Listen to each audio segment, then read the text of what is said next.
Good evening and welcome. City Council is now in session. Please be advised that Councilman John Rector will not be present this evening and has been excused. At this time, please stand for the invocation by Councilmember Butler Barlow, which will be followed by the Pledge of Allegiance to the flag. Let us pray. We meet tonight with humility and faith, thankful for all the blessings and mindful of all the challenges in our communities. We celebrate the honor and privilege of work as we remember Labor Day. We celebrate the possibilities of a new school year and ask for blessings and safety for our students, teachers, staff, and leadership at all of our Suffolk schools.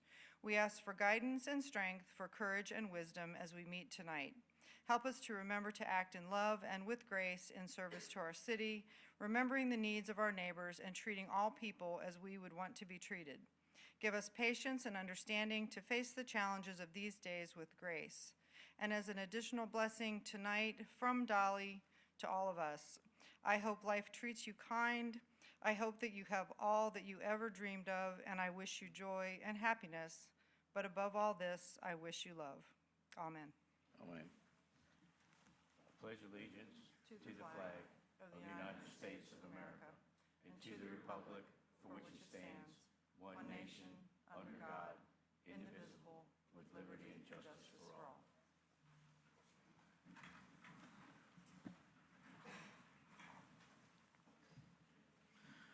The Freedom of Information Act certification is required at this time. Madam Clerk, will you please present the resolution for consideration? A resolution certifying the closed meeting of September the 2nd, 2026, pursuant to Virginia Code Section 2.2-3712, as amended, is presented at this time. Now, therefore, be it resolved that the City Council of the City of Suffolk hereby certifies that to the best of each member's knowledge, only public business matters lawfully exempted from the open meeting requirements of Virginia law, and only such public business matters as were identified in the motion convening the closed meeting were heard, discussed, or considered by the City Council of the City of Suffolk in the closed meeting. Council, a motion has been presented for your consideration. Councilmember Williams. Move for approval. Got a motion for approval. Councilmember Williams. Councilmember Bennett. Second. Second from Councilmember Bennett. Is there any discussion of the motion? Hearing none, council members prepare to vote. Please cast your vote. Madam Clerk, please record the vote.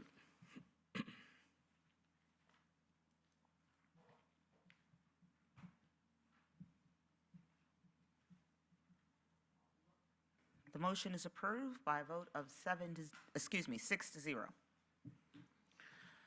Now move to approval of the minutes from the June 17, 2026 work session and regular meeting, and a motion would be in order. Vice Mayor Ward. Move to approve. A motion for approval from Vice Mayor Ward. Councilmember Johnson. Second. Second from Councilmember Johnson. Is there any discussion of the motion? Hearing none, council members prepare to vote. Please cast your vote. Madam Clerk, please record the vote.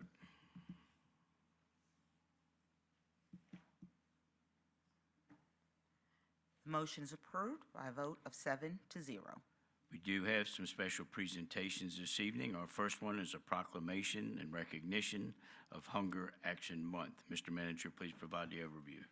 Mayor, Vice Mayor, members of council, September marks Hunger Action Month. Joining us this evening is Mr. Jeremy Roden with the Food Bank of Southeastern Virginia and the Eastern Shore to accept the proclamation.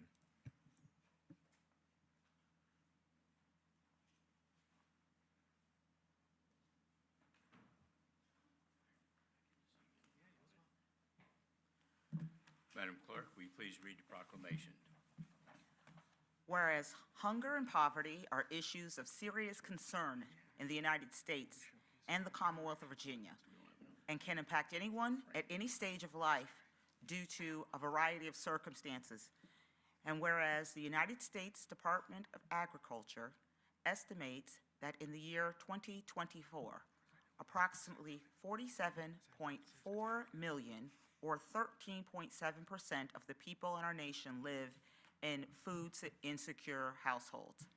And whereas the Food Bank of Southeastern Virginia and the Eastern Shore distributed more than 22 million meals in fiscal year 2026 through its network of food pantries, soup kitchens, shelters, and other community organizations.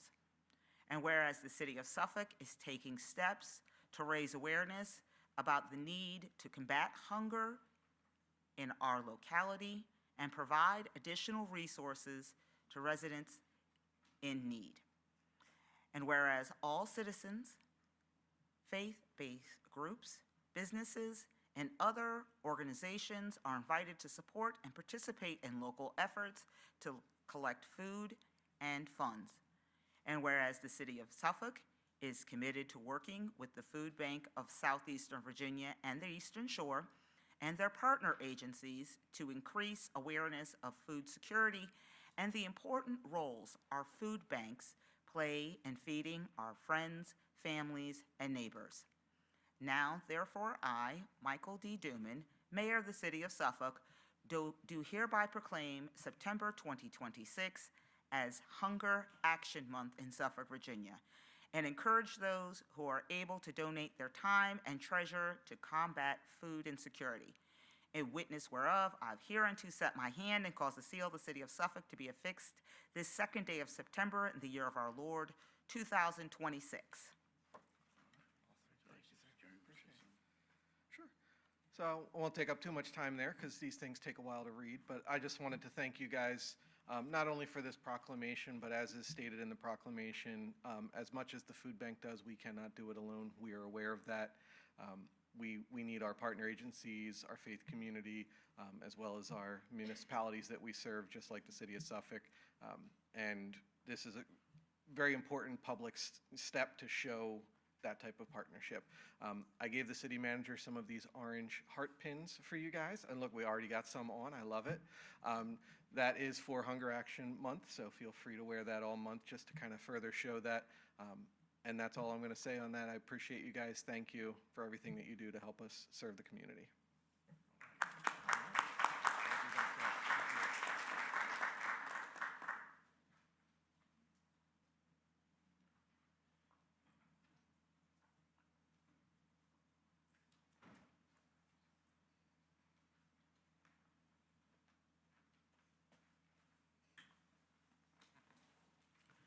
Our next presentation will be a Suffolk 360 program overview. Mr. Manager, please provide the overview. Mayor, Vice Mayor, members of council, the City of Suffolk is partnering with the Suffolk Foundation on a pilot program for our Suffolk community to encourage citizen engagement and community participation. With us this evening is Lorelei Costamaro, the Executive Director of the Suffolk Foundation, to provide an overview on the Suffolk 60 program. Hi, Lorelei.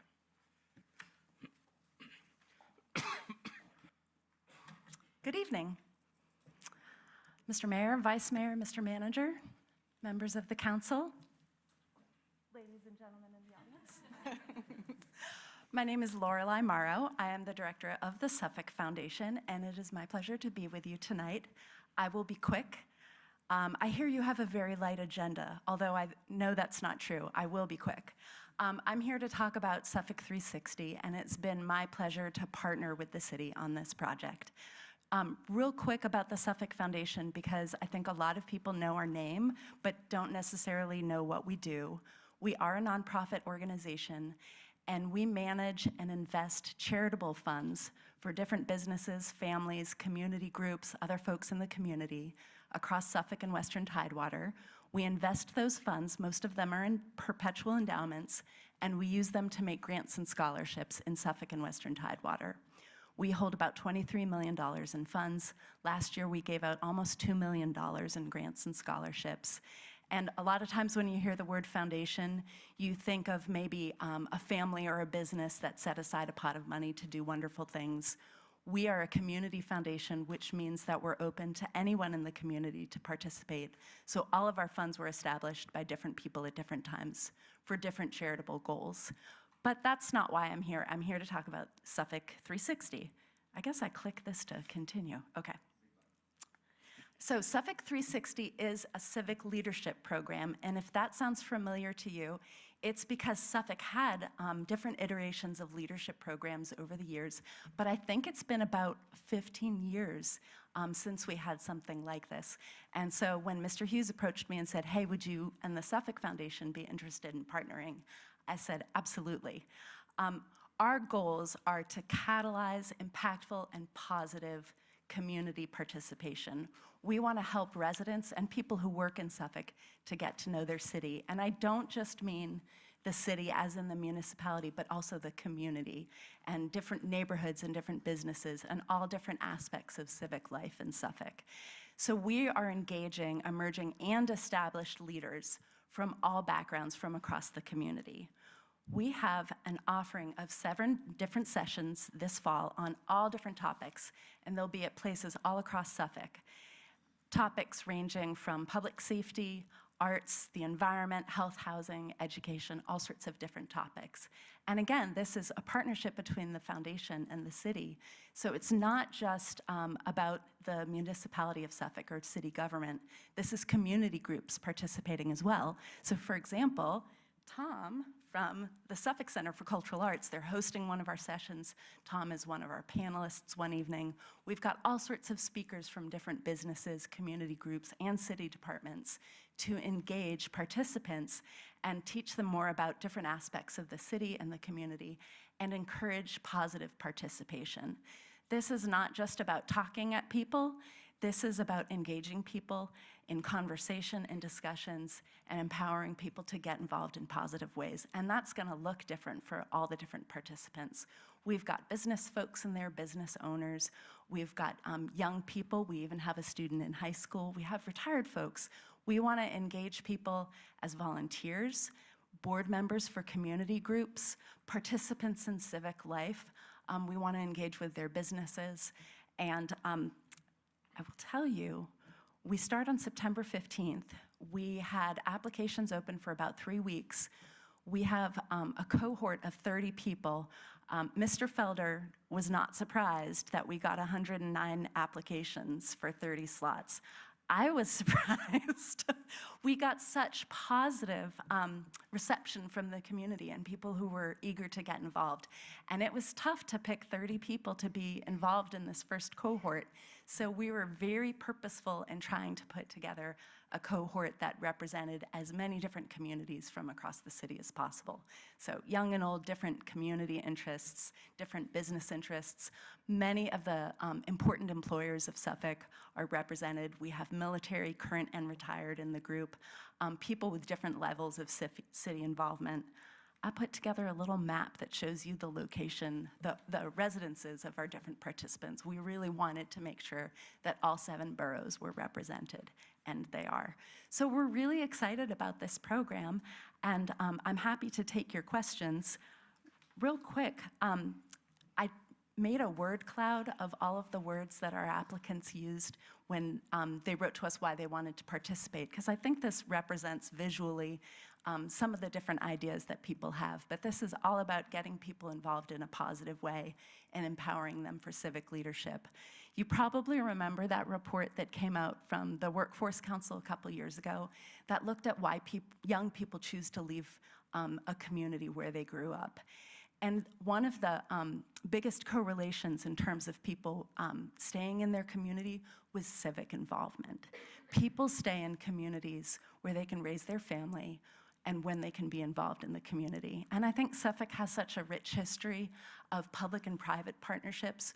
We know so many businesses have made a big difference in this community, and that's what this program is all about. One last thing, I really want to thank all of my partners at the city, Mr. Hughes, Mr. Felder, Joan Turner. Judge Holland will be our moderator across all of the sessions. Jennifer Moore, who's here today, has been an amazing partner. Lots of other city employees, so it's just been a delight to partner with the city, and we want to use this as an example of a public-private partnership. Does anybody have any questions? Okay, thank you, Ms. Morrow. Council, questions or comments? Vice Mayor Ward? What time is the session? What time? Oh, they're 6:30 to 8, correct, Kevin? 6:30 to 8. And also it's open to the public. Kevin says no. No, actually, many of the spaces are quite small. They're across the city. For example, at Lockheed Martin, we have to get clearance on all of the participants. I see it's at Fire Station 11. Could I take advantage of being a city councilman and attend? Thank you.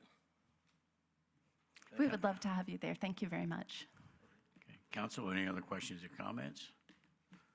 Councilmember Johnson? Just a comment, Lorelei, prepare yourself now. This is going to be for the rest of the world, okay? Every year. I predict it's going to be a wonderful occurrence. Thank you for doing this. Thank you. I We hope so. we're so It's our goal to appreciative. continue this. Very good. The first session, we're going to learn a lot in our first session. Sure. And I'm excited about this. I'm very excited about this. Thank you. Any other questions or comments? Councilmember Butler Barlow? Lorelei, thanks. This is very exciting. Will we get a wrap-up, at the end to get, just an Absolutely. overview of how you think it went and Yes. what the plans are? We're going to for do the next one? evaluations after each Excellent. session, Okay. get feedback from participants, evolve as we go. Absolutely. Great. I'm excited to hear how everyone's experience goes. Thanks. Anyone else? Any comments? Questions? If not, Lorelei, thank you very much for your presentation. Thank More you. importantly, thank you very much for what you're doing. Thank you very much. We will now receive a presentation concerning our Suffolk Center for Cultural Arts. Mr. Manager? Mayor, Vice Mayor, members of council, Mr. Tom Yanuzzi, Executive Director of the Suffolk Center for Cultural Arts, will provide us with an update of the happenings at the center in the building, as well as an update on the upcoming season. Good evening, Tom. Good evening, Mayor, Vice Mayor, members of council, City Manager. I appreciate the time that you're giving me tonight. I am taking to heart the mayor's comment last year about being too long, so I'm going to try to shorten it up a I little didn't bit. say that. I realize that if I keep on just trying to go over all the things that we're doing over the center or at the center, we're just going to keep on going longer and longer and longer because we're just doing more and more at the center. So I'm going to take a little bit of a different approach tonight. I really just want to try to have a conversation about some things that are going on at the center, primarily more about our vision and what we're doing to try to fulfill that vision, and more importantly, my concern about sustaining that work. So if I can, I just want to first kind of take a look a little bit at our vision. I think I might have went the wrong way. Yes, sorry. So when I look at our mission and vision, I'm not going to read all of this to you, but I do want to highlight a few things that are just extremely important to me and to the center. First of all, we believe that we're kind of living most of our values, and I'll get to that a little later on, but we believe the arts absolutely can change lives. We believe the arts are absolutely essential for a thriving community. We believe in inclusive arts. We believe in the collaboration and all of that stuff. I think we made some shifts that are emphasizing that. More importantly, I want to emphasize the change that we made into our mission, and that's about access to the arts. And you've heard me talk about this a few times, and you heard me talk about it more about people having access to attend the arts, not being able to afford the things that we do. But I want to elaborate on that a bit more, because it's not just about that access. I'm going to talk about our community theater in a few minutes, but access about it. It is absolutely amazing to me the amount of talent that we have in this area. Not just performing arts, but visual arts and things. It just, I mean, right on West Washington, we have an incredible artist that just needs to have space to display. So one of the things that we want to emphasize is that we want to make sure that the center is an asset for all members of our community, not just to attend and to see creative experiences, but to be able to display their talents. Not just actors, but choreographers, directors, screenwriters, set designers, tech people. It's amazing at what I've seen the last few months that went into developing a theatrical performance, and all of that needs space in this area. So that's what we want to try to do with the center. So one of the changes, or the changes that we're going to try to make, or that we have been making, some of the shifts, is that the center now is becoming a regional theater presenter producer. And what I mean by that is we want to create a space where we can have high quality theatrical performances that are done by our local and regional companies. So we want to have a space where our local directors, our local screenwriters, our local producers, our local costume designers and things of that nature have a space where they can practice their art and their talent, and where they can display that talent. We've made a few changes, and I just want to highlight a couple of them. One is, first, we created a residency with the Underground Performing Arts Collective. You can read at the Underground Performing Arts Collective, I have it written here, they're artists, creatives, and designers who create and share art that reflects the experiences and tells the stories of traditionally underserved and underrepresented groups while building, educating, and uplifting our communities. Again, that's right in line with the mission that the center has. The Underground Performing Arts Collective performed 3 shows for us last year, and they're going to be performing 3 more shows as our resident theater artists this year. All of those shows, I shouldn't say all, many of those shows are original productions. And I want to mention something about what those shows do for the downtown. But before I do that, I want to talk about the second thing that we've done. We just launched the Suffolk Stage Company, which is our community theater arm of the center. And we just did our first production the last 2 weekends. It was a production of Cinderella. I am absolutely amazed at the talent. If you came, I know a few of you came to see it, everyone left raving about the productions that we can do here in downtown Suffolk. More importantly, you see a couple numbers up there. For the UPAC, you see 1,000 or 1,100 people. You see for the downtown, 1,000 people. I want to emphasize something. That's new people to downtown. These groups brought in over close to 3,500 participants or attendees. Every single show, every event we have, I always ask how many people are new to the center. With UPAC, it was probably about 80% of the audience. With our community theater, probably was about 60% of the audience. And all of those people, I shouldn't say all, a lot of those folks were going to dinners and lunches and things downtown. So if you're looking for an asset to the downtown that is going to attract people to your downtown, the Suffolk Center is the place that you should be looking. So we're really, really proud of what it is that we're doing.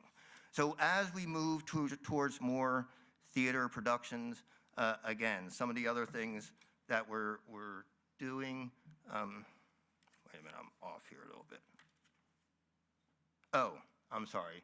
I have a big word correction in my notes, so I want to go back to here.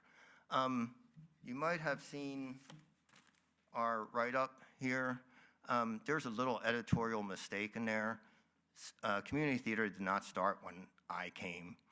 Community theater has been talked about for years and years. We just kind of made it happen the last year. So I want to make sure that I'm not taking credit for community theater in Suffolk.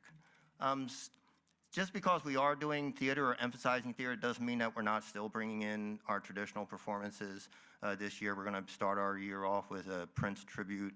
Then we're going to have, obviously, vinyl radio back, and then we're going to be ending with the Britain's Finest. So we are still going to be bringing in those traditional performances. Some of the other shifts, and again, I'll try to make this fast, is we're establishing downstairs as more of a cabaret-style adult kind of destination. We have dueling pianos happening this month. Out of 120 seats, we have 117 sold. So again, this destination is becoming more and more popular for people. Our outdoors at the center is becoming more and more of a public space, which is open to the public, that can come and see not just live music, but they can see our co-op, our working artists in our co-op. And now, as you know, we partner with the city to start even a mural project that is bringing the public to town. And it's not just in our performing arts, but also in our visual arts, and I just want to emphasize a couple of things there. Again, we're trying to get much more representative of what we bring. This year, we're going to be doing what we call a short story with intellect. That's actually an immersive art experience where the art is going to be embedded with rap album EPs. So when you come, you can actually scan the art and you will be able to download an original rap EP. And then we're going to combine that with a live performance and invite 5 artists also to do a live performance. Again, just trying to get more representative of the community. The other thing that we're doing that I'm really, really excited about is next year we're going to be doing an exhibit called The Other Side of the Tracks. And Gary, thank you very much for that talk. But one of the things that we realized, or when we were talking about stories of our downtown, we were thinking about what stories aren't told. And we started thinking about the East Washington community and how we could tell those stories. And when Gary and I were talking, we were talking about how the separation in the South has always been referred to kind of as the other side of the tracks. So we actually put a submission into WHRO. We got a grant. We're going to be researching the stories of the East Washington community. We're going to create an original exhibition that represents the East Washington community. And now UPAC, our resident theater, is going to join in the research, and they're going to create an original play that's going to go along with that. So again, we're just really trying hard to figure out how can we be more representative, more relevant, and more accessible to the community. So if I can say, I'm pretty critical of myself. So I do go home some nights feeling pretty proud of what we're doing. But I will say that I go home every night. There isn't a night that I go home not worried about being able to sustain what we're doing. And it's not because of programmatic issues. It's because of operational issues that have become very clear for me. And it's something that we have to have a conversation about. I have a few pictures up there. This is the center. Some of the things that I have realized about the center is that most of the systems are from when the center opened. So we have a beautiful roof. That roof is 21 years old. Roof expectancies are about 20 years. We don't know whether it's a double or a single, so we don't know exactly what the cost is, but it's at least about $300,000 or so. On that roof, we have 2 110-ton HVAC systems, 2 25-ton systems. They're also 21 years old. Life expectancy is 15 to 20. Those systems, and I'm not throwing this number out as a scare number, but to change those systems out are probably somewhere between 1.3 million or more. We have those racks that you see on the right there, on the upper right. Those are called dimmer racks. So in theater, I'm learning a whole lot as I do this job, but they're called dimmer racks. They control all this energy that goes to all of your theater lights and to your house lights. They're obsolete. If the brains on any one of those go, the theater is shut down. They have been there since the opening of the theater. Their life expectancy is probably about 15 years. So we're already over what we're doing. And these are just some of the major things. One of the things that I want to point out is everything in there is pretty much 21 years old. Our carpets have been walked on for 21 years. They're starting to fray and things of that nature. So what I'm saying is, first of all, I can't tell you how much I appreciate your support. This is not about coming and saying that I'm not appreciative, because honestly, if it weren't for the city, the center would not be operating. But what I do want to point out is that that support, I'm afraid, isn't going to be enough if we're trying to think about how to sustain the center. I know that we don't have the reserves to kind of take care of all the things that we're looking at right now. So I'm asking the city to have a conversation about what we can do to make sure that all the good work that we've been doing at the center, that we're able to continue to do that work. With that said, I just want to thank our partners, Birdsong Peanuts and Town Bank. They help us tremendously. And again, I just also want to thank the city. I don't mean to be a downer here. I just like to be realistic. I think the center is absolutely one of, if not the biggest asset to our downtown area. I think what we're doing at the center is really good stuff and is having a really good impact. Again, my concern is our ability to sustain that information. So again, thank you very much. I apologize for taking up so much time. Council members, any questions or comments? Council Member Wright. Yes, Dr. Yunazi, I just wanted to say that I've been a member of this community for over 26 years. And since you have been on board, I know you couldn't take credit for whatever reference was in the Suffolk News Herald, but I believe that you should probably be able to take credit for the attention, the diversity in offerings, and the excitement that you're bringing to the center. So I'm going to speak for me and say you have an advocate in me and advocate in me, and keep up the good work. Thank you very much. Council, any other questions or comments?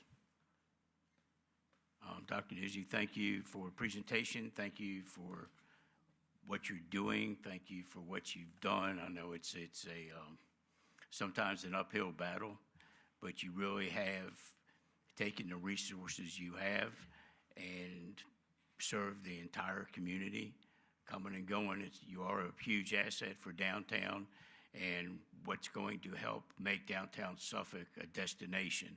So thank you for what you're doing. You hang in there and keep trying to make it happen. Thank you very much, Mayor. Thank you. Okay, our next presentation will be regarding our City of Suffolk 2026 fall events. Mr. Manager. Mayor, Vice Mayor, members of council, Teresa Earls, Tourism Development Manager, will provide an overview on a number of events taking place this fall throughout the city.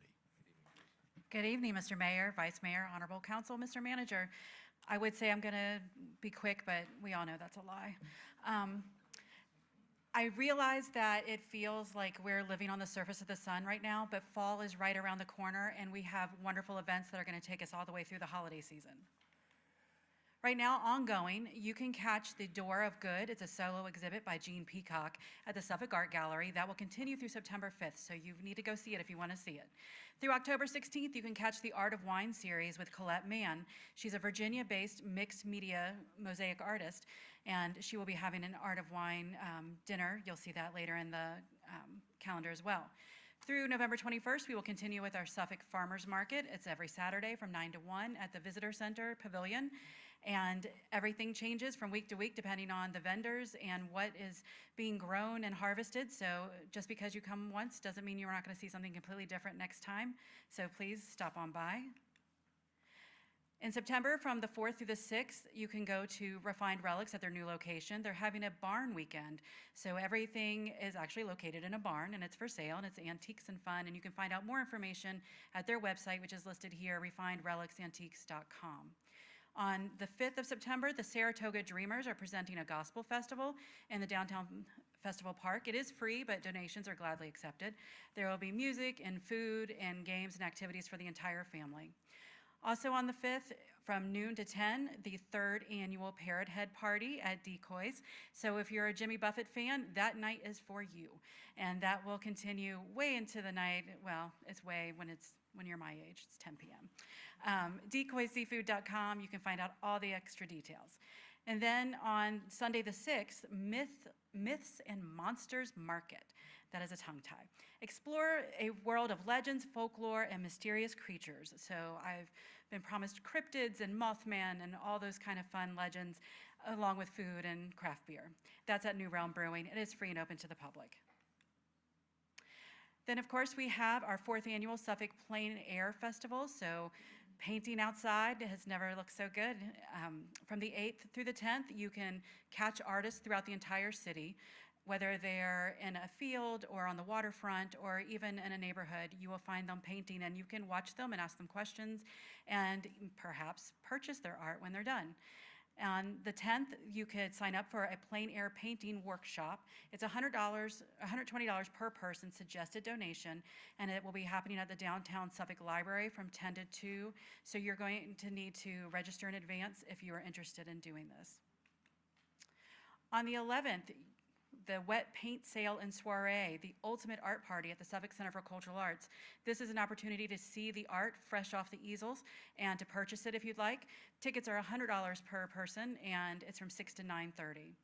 On the 12th, we're going to have, once again, our quick draw, Paint the Taste. So anyone, regardless of your talent or your experience, can enter this contest essentially to paint downtown during Taste of Suffolk. It's $10 registration fee. You do need to provide your own supplies.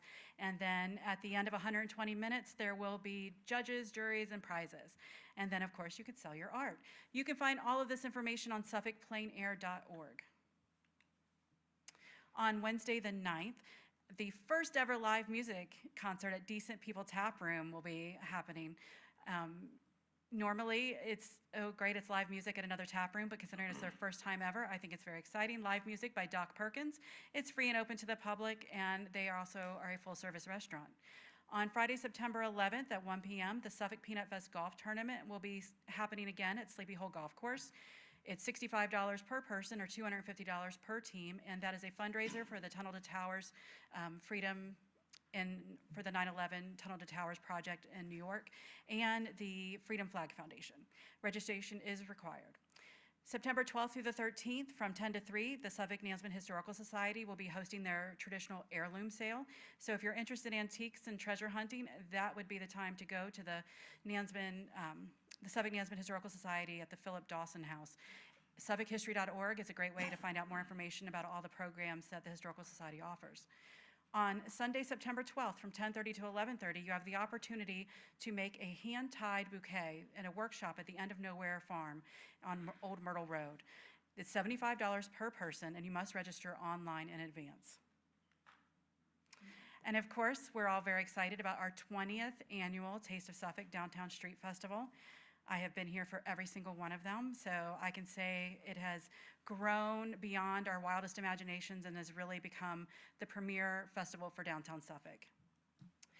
September 12th, it's free and open to the public. We're going to be changing up the footprint of the festival a little bit this year, so we're going to start on Main Street from Market to Washington, and then along Washington Street from Commerce to Saratoga. So that way we can also incorporate the new Downtown Festival Park.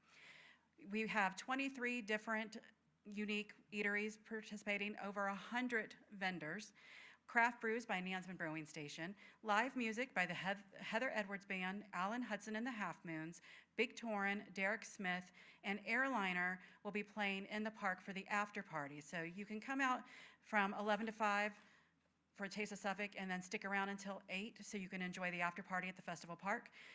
We will have the Virginia 250 Mobile Museum as part of the America 250 program that will be situated at the Downtown Festival Park the day before Taste of Suffolk, during Taste of Suffolk, and the Sunday following.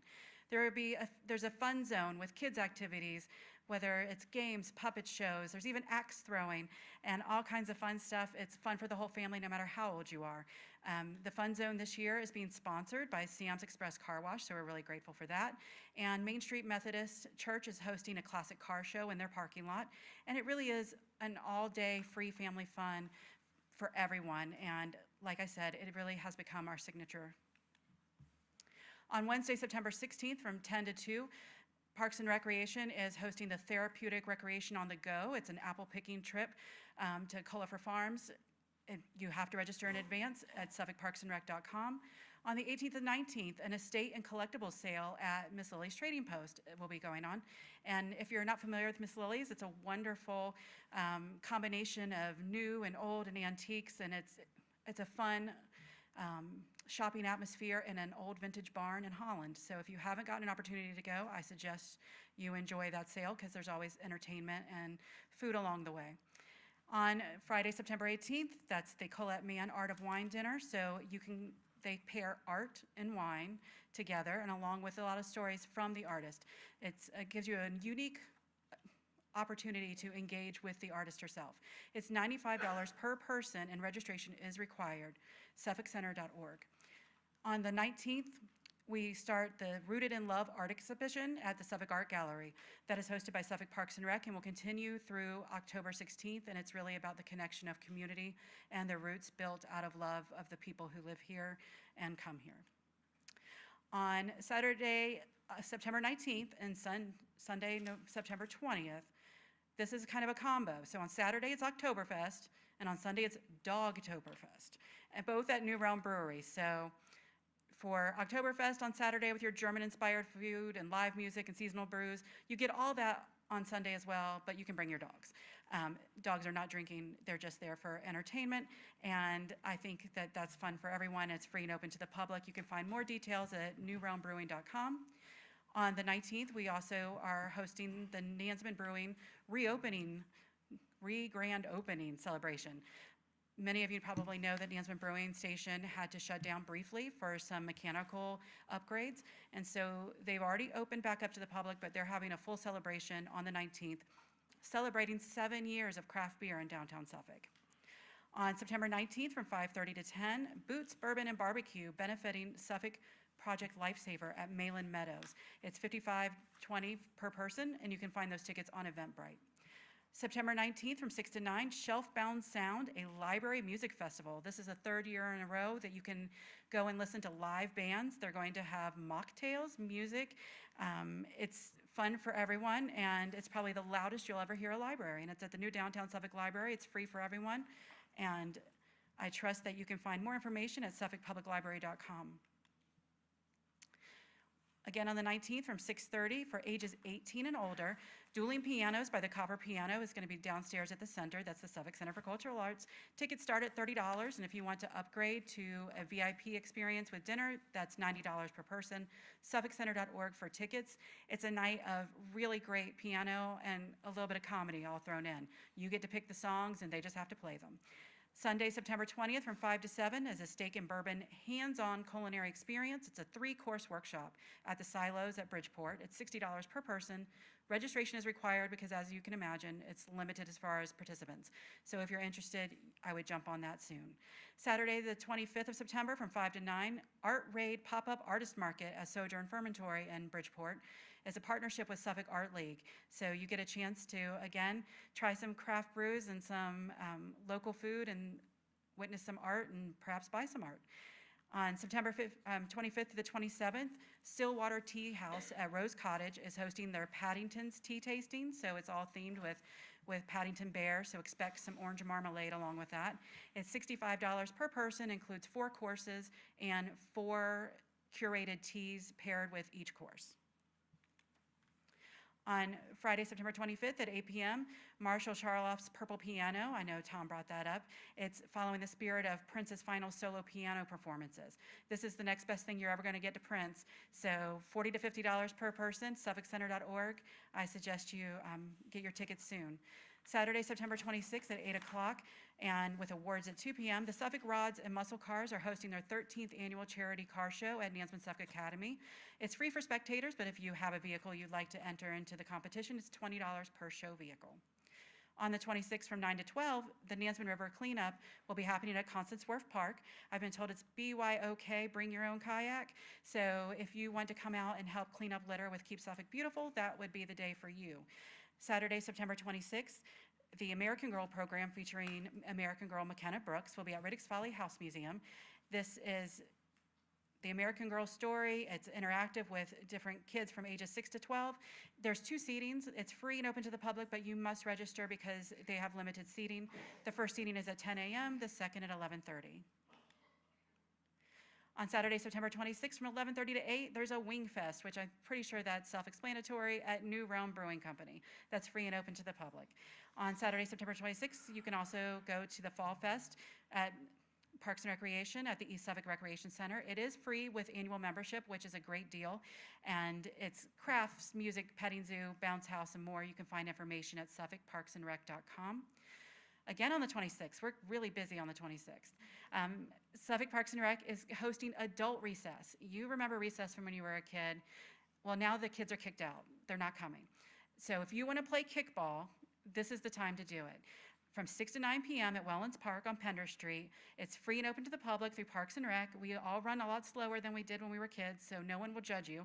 But the kids can watch, but they can't play. So this is really just for adults, and it's a fun chance to get out and bond with your community and get a little exercise along the way. On the 27th, from 12 to 7, Suffolk Pride presents Pride Cove 2026. It's a Pride festival at Bennett's Creek Park. You can find more information at their Facebook page, Suffolk Pride VA. On Sunday, September 27th, from 2 to 7, the Haunted Masquerade Market, just in time for the Halloween season. That will be happening at New Realm Brewing Company in Harborview, and that is free and open to the public. On the 27th from 3 to 6, the Fall Wine Social at Decoy's Seafood will be happening. It's 9 curated wine tastings, 3 chef-prepared hors d'oeuvres, live music, and more. It's $59.99 on Eventbrite. You can get your tickets now. And as always, it's limited seating. Then we get to October, and it's our favorite season, our favorite month in Suffolk. We start off with our Suffolk Peanut Fest Queen Banquet and Fashion Show at the Hilton Garden Inn. Tickets are $35 per person. You must get your tickets in advance, and this is your opportunity to see who is going to be the Peanut Fest Queen for 2026. You can find more information at suffolkpeanutfest.com. On the 2nd and 3rd at 7 p.m., UPAC presents Children of Eden Musical, the Suffolk Center for Cultural Arts. Tickets are $20 for children and $30 for adults. And then on the 3rd, we have the traditional Suffolk Peanut Fest Parade through downtown at 10 a.m. It comes down Washington and turns onto North Main Street. Also on the 3rd, we have the Silos Oktoberfest. It's their turn for Oktoberfest. And that again is in Bridgeport, free and open to the public. Parks and Recreation is going to be showing Ghostbusters on the 3rd at 5 p.m. at Bennett's Creek Park. You can get there for fun activities at 5. The movie goes on at 7. You bring a chair, bring a blanket, bring snacks. There will be food trucks and activities for kids. The October 8th through the 11th is the 48th annual Suffolk Peanut Fest, the longest running festival in Suffolk. And I will be back in a couple of weeks to tell you all about it.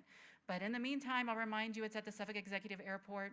The fee for tickets is $10 per person. Kids 12 and under are free. There are also discounts on Sunday for military appreciation and first responders, as well as free for the entire community on Thursday night as part of the carload night wristbands.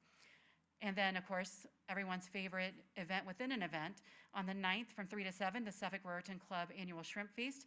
This year, they're only selling 1,500 tickets, and these will sell out. So if you're interested, please go by suffolkpeanutfest.com to find all the ticket outlets. They're $45 per person, all you can eat and drink. October 9th through the 11th, the Stillwater Tea House is hosting Sherlock Holmes, the Sign of 4 tea tasting. They have a special seating on Saturday at 6 p.m. That is $70. All the others are $65 per person. And again, will include 4 courses and 4 curated teas. The evening will include live entertainment. On the 10th of October, the Parks and Rec will be hosting their annual chalk art competition as part of Peanut Fest. And it's free and open to the public, but if you want to participate, you need to get in there early so that you can get your board to start chalking. And it is amazing the talent that we see come out of this competition every year. And you can find more information at our website, suffolkpeanutfest.com. On the 11th from 11:30 to 4, Books and Booze, Plot Holes and Shallow Graves at New Realm Brewing Company. It's the perfect place for people who love to read scary stories or write them. And then the 14th and 21st of October from 6 to 7, they're doing Right on Target, Monster Hunters. Essentially, it's archery and costumes, and it's at Lone Star Lakes, and it's part of Suffolk Parks and Rec, and it's $5 per person, ages 6 and 12. Go on to their website to find more details. The library is bringing a pumpkin patch to the Chuckatuck Library on October 17th from 2 to 4. This is a great opportunity to get out and grab a book with your kids and also experience the pumpkin patch without traipsing through a pumpkin patch. SuffolkPublicLibrary.com is free and open to the public. On Saturday the 17th from 7:30 to 9, the Strong Will Charity Fun Run 5K will be going down Suffolk Seaboard Coastal Trail as part of Driver Days. You can find information at the Driver Days events website. And then, of course, Driver Days is their 33rd annual festival on the 17th and 18th of October. Sundays 10 to 6. Sunday is 11 to 5, and as always, it's free and open to the public. On Sunday, October 18th, from 3 to 8, the Chef's Fireside Feast will be happening at Vintage Tavern. It's $120 per person. You can get tickets online at their website. And then on Friday, the 23rd of October, from 8:30 to 9:30 p.m., you can participate with Wicked Wheels, and you can bike on Lone Star at night. That's through Suffolk Parks and Rec as well. We have another Sherlock Holmes themed tea tasting on the weekend of October 23rd through the 25th. Again, it's $65 for the regular seatings, and then for the late seating, it's $70 and includes live entertainment. On the same weekend, October 23rd through the 25th, our Downtown Watch organization is presenting a Fall in a Nutshell weekend. So think live music, an afternoon Oktoberfest in the Downtown Festival Park. The Suffolk Rotary Club's doing a progressive peanut crawl from restaurant to restaurant, and we will have ghost walks and more. You'll find more information as it develops at downtownsuffolkva.com. Then on the October 24th, the Suffolk Art League is celebrating their 50th anniversary with their annual juried show. It's called Fresh Squeezed, and think oranges and orange juice. It's free and open to the public, and you can find details at suffolkartleague.com. On Saturday, October 24th, you can go to the Little Acre Farm for their 3rd annual fall market on the farm. So a fun family day with artisans and animals. On the 24th, you can participate in the Suffolk Out of the Darkness Walk. It's a community suicide prevention event. You must register ahead of time. It's through Bennett's Creek Park. On the 24th, that afternoon, from 3 to 5, is a Halloween cleanup, a Keep Suffolk Beautiful event with Nansman Brewing Station.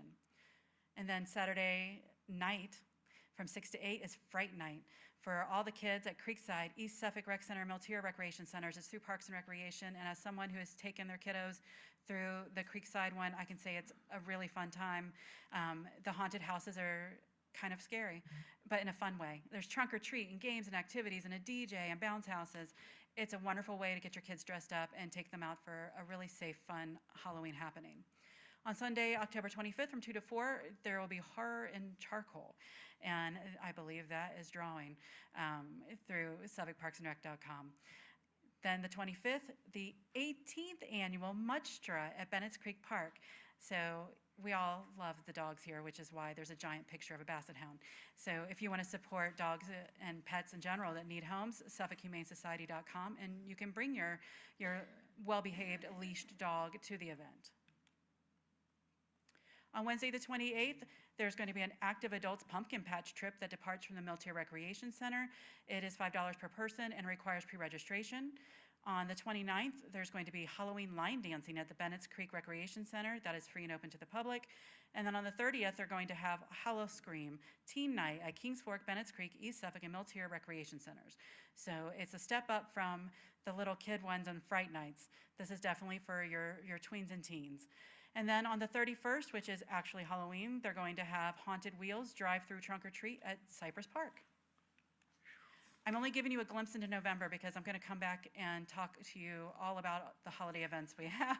It's like a warning. On the 1st of November from 9:30 to 11, Suffolk Tourism will be leading the Great Dismal Swamp Underground Railroad Pavilion Tour. We do these in the fall and winter, and they sell out almost immediately. So if it's something you're interested in doing, please call the visitor center and reserve your tickets. Tickets are between $5 and $7 per person.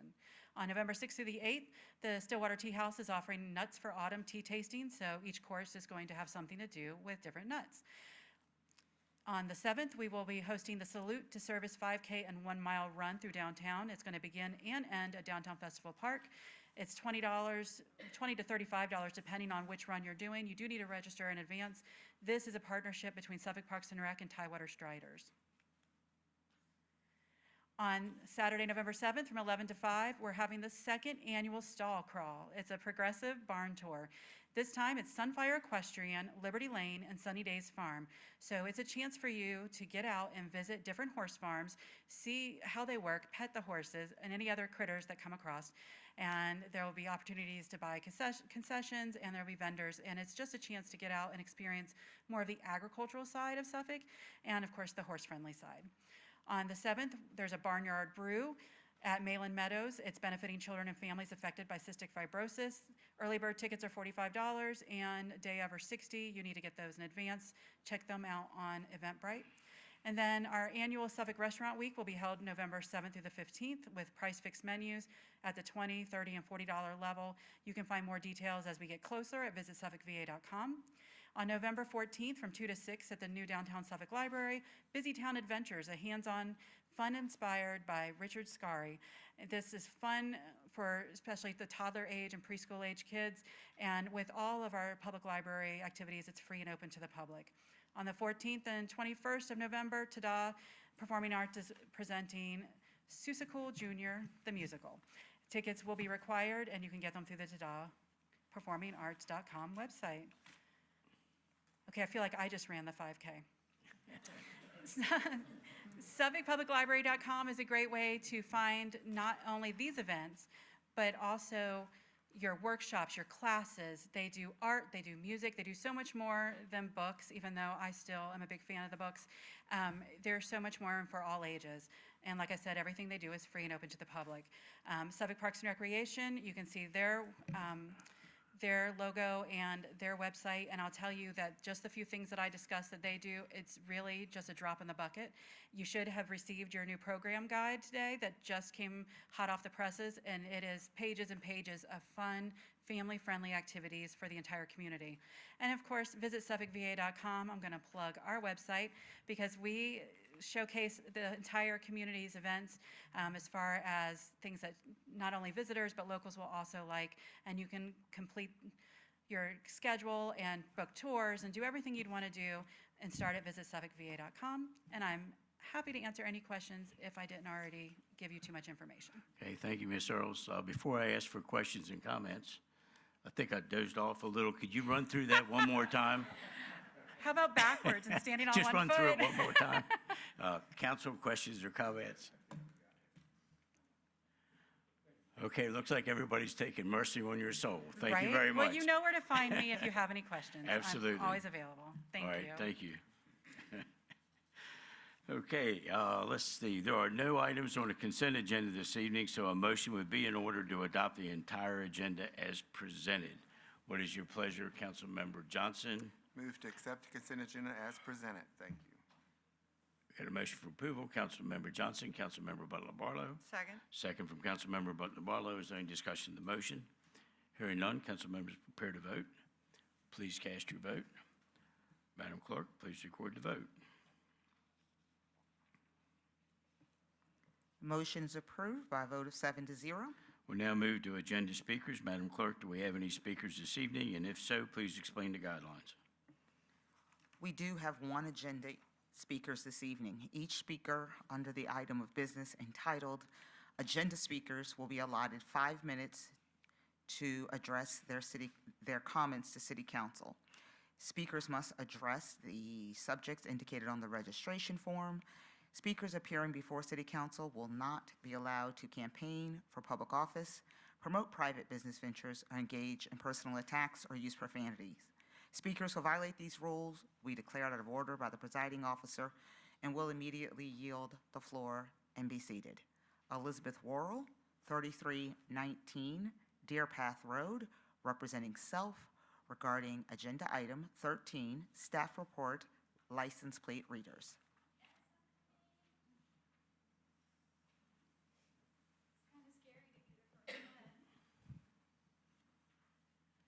I'm going to try to address everybody correctly.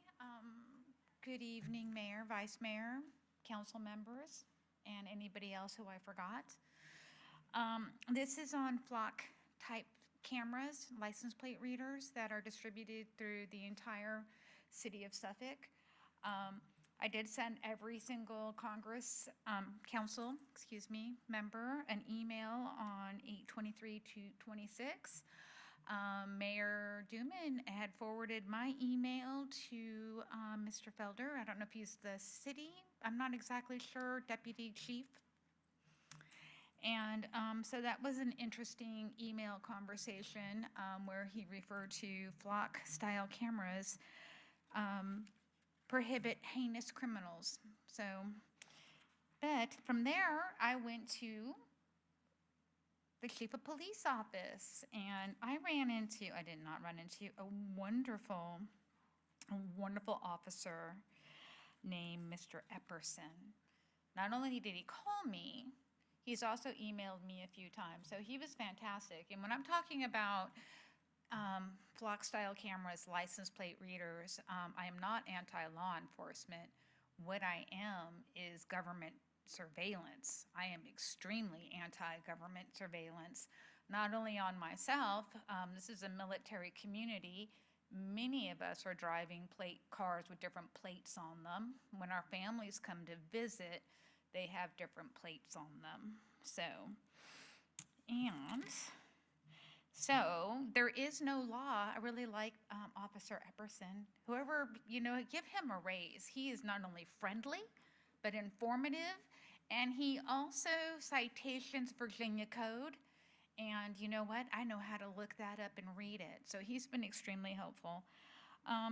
So my biggest concern is who has access to these cameras in Suffolk Police Department, who is doing the internal audit on these actual flock-style cameras, because, there is a movement in the United States of America and also in the state of Virginia, Commonwealth, excuse me, where officers have been fired because of inappropriate tracking with their flock-style cameras. And I really have no idea who has access to them. It is not a law for them to, Virginia Code for Suffolk Police Department to make that available when they do an internal audit. Who's running the cameras? Where is the data going? I mean, I would just roll over dead if it was going over to ICE. So I want to thank you for your attention concerning this matter. I believe a surveillance state is a decline in democracy and a freedom of me as a citizen in the Commonwealth of Virginia. And I think I would just end by saying we should refer to our flag. No more tyrants. Thank you. That concludes the speakers, Mayor. So we have no consent agenda items this evening, nor do we have any public hearings, ordinances, or resolutions. We do have several staff reports. Our first staff report is in regard to farming and agritourism grant program. Mr. Manager. Mayor, Vice Mayor, members of council, a motion was passed at your last meeting to bring forth information supporting an incentive program tailored to build and support Suffolk's agritourism industry. This evening, you'll hear an update and steps moving forward from Julia Hillegas, our agricultural specialist. Good evening, Mr. Mayor and members of council. We were approached by a citizen. The Ag Advisory Committee received a citizen request to institute an agritourism grant program, ideally funded by the Economic Development Authority. And for those of you who may not recall, our Ag Advisory Committee has 9 members. Our chair, Mr. Bosselman, currently represents the Chuckatuck. Vice Chair Brian Harris represents direct marketing farming. Carson Dartrey represents agribusiness. He works at Birdsong. Michael Ellis represents Whaleyville and Cypress. Michael Falk represents Holy Neck. Mike Griffin represents Farm Bureau. Mr. Richard Gwaltney represents the Peanut Soil and Water Conservation District. And Mike Lane represents the forest industry.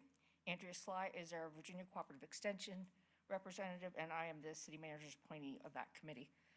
Any of those folks can answer any of your questions anytime, or if you have other suggestions, they would love to hear from you. We typically meet quarterly, more frequently as needed.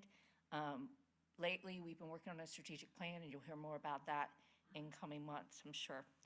So we'd like to do something to incentivize existing and new agricultural businesses to diversify their revenue streams, increase visitor traffic, increase tourism opportunities, and on-farm experiences. A few of the things that the Economic Development Authority already has going on for incentive programs. We have a facade improvement grant, and those are to encourage rehabilitation of commercial buildings, exteriors, in designated areas of the city only. Reimbursement basis up to 50% of total cost not to exceed $10,000. We also have a small business improvement grant to new and existing retail and restaurants in designated areas of the city. Also 50% of the total cost of the improvements not to exceed $10,000. And then our newest program is the Family Day Home Grant, and that supports family day home providers who like to expand their operation. And we cover all necessary associated costs with obtaining a conditional use permit. That's approximately $850 per applicant. So, like most Hampton Roads localities, Suffolk provides relief to agribusinesses through our land use program, equipment exemptions, and plan review exemptions for ag-related construction. The state has a definition of agritourism that we would use as the basis for our program. We have polled a variety of local farm operators to gauge interest, and explore types of projects where financial assistance could help. And I have a list of a few of those. Restroom and hand washing stations, handicap access improvements for hay rides, barns, stables, and farm stands, dedicated or expanded parking areas, arenas for animal shows and demonstrations, classroom or instruction areas, expanded protein processing capabilities, improvements for washing and packaging produce and specialty crops, cold storage, or mobile market trailers to increase local food access, were just some of the items that we heard from the community. Agritourism, as you can imagine, has lots of benefits, but the most important one is to diversify and increase income streams for our local agribusinesses, provide direct-to-consumer experiences, and telling the story of agriculture in Suffolk. There's still more work to be done to flesh out this program, but a lot of it can go on simultaneously. We realize the need for checks and balances, but also want the application process to be approachable and straightforward. So we will be developing that in conjunction with the Ag Advisory Committee and the Economic Development Authority. With that, if there are any questions, we're eager to hear your suggestions and concerns for how a program might be instituted in the city. Okay, thank you, Ms. Zillegas. Council, questions or comments? There we go. I knew I had one volunteer. Councilmember Butler Barlow. I have to say something, right? I just appreciate everybody who has worked to get us to this point. We have a lot of work to do, but I think it's an exciting opportunity that we're offering other businesses in our community, and now we're going to extend it to the more rural areas.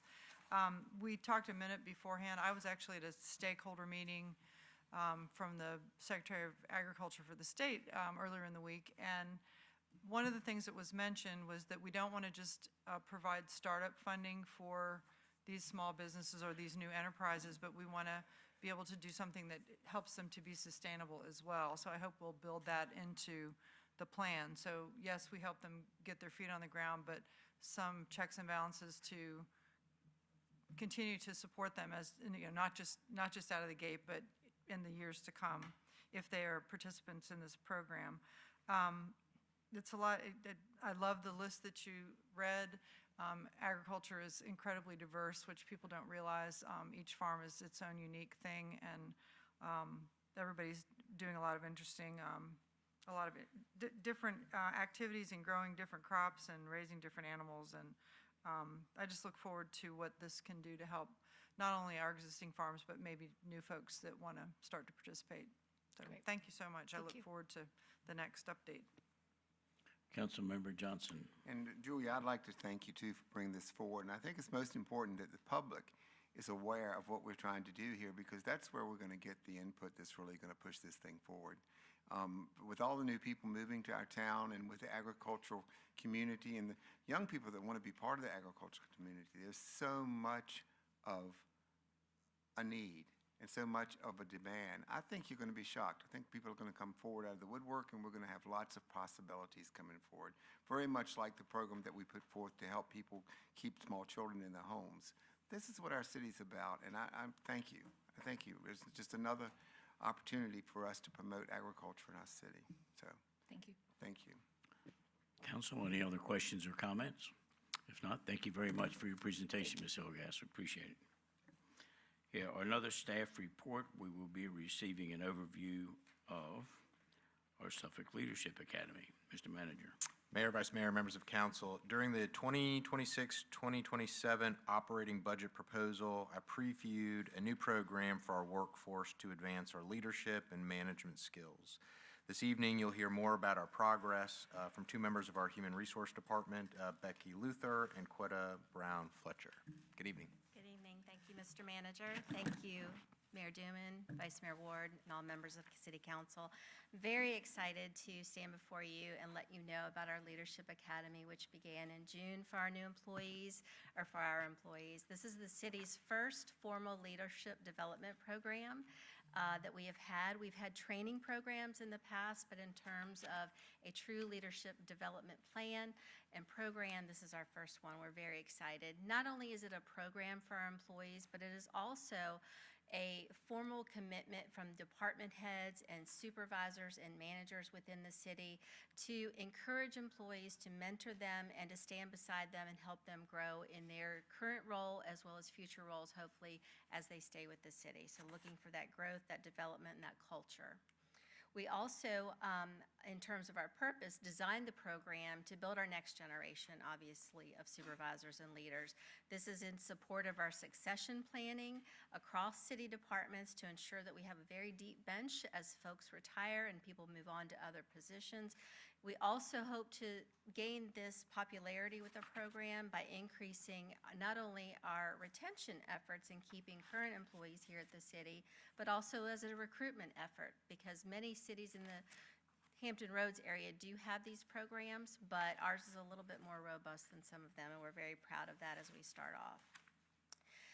As you can see from our list here, we have, surprisingly, we expected maybe 25, but we've got 50 enrollees for our first go-round within our program. So we're very excited. Almost all of our departments have representation. Some have many. So we are very, very excited again to see that turnout when that came to us through the application process. There is a one-year commitment from the employees. They have 1 year to complete the program.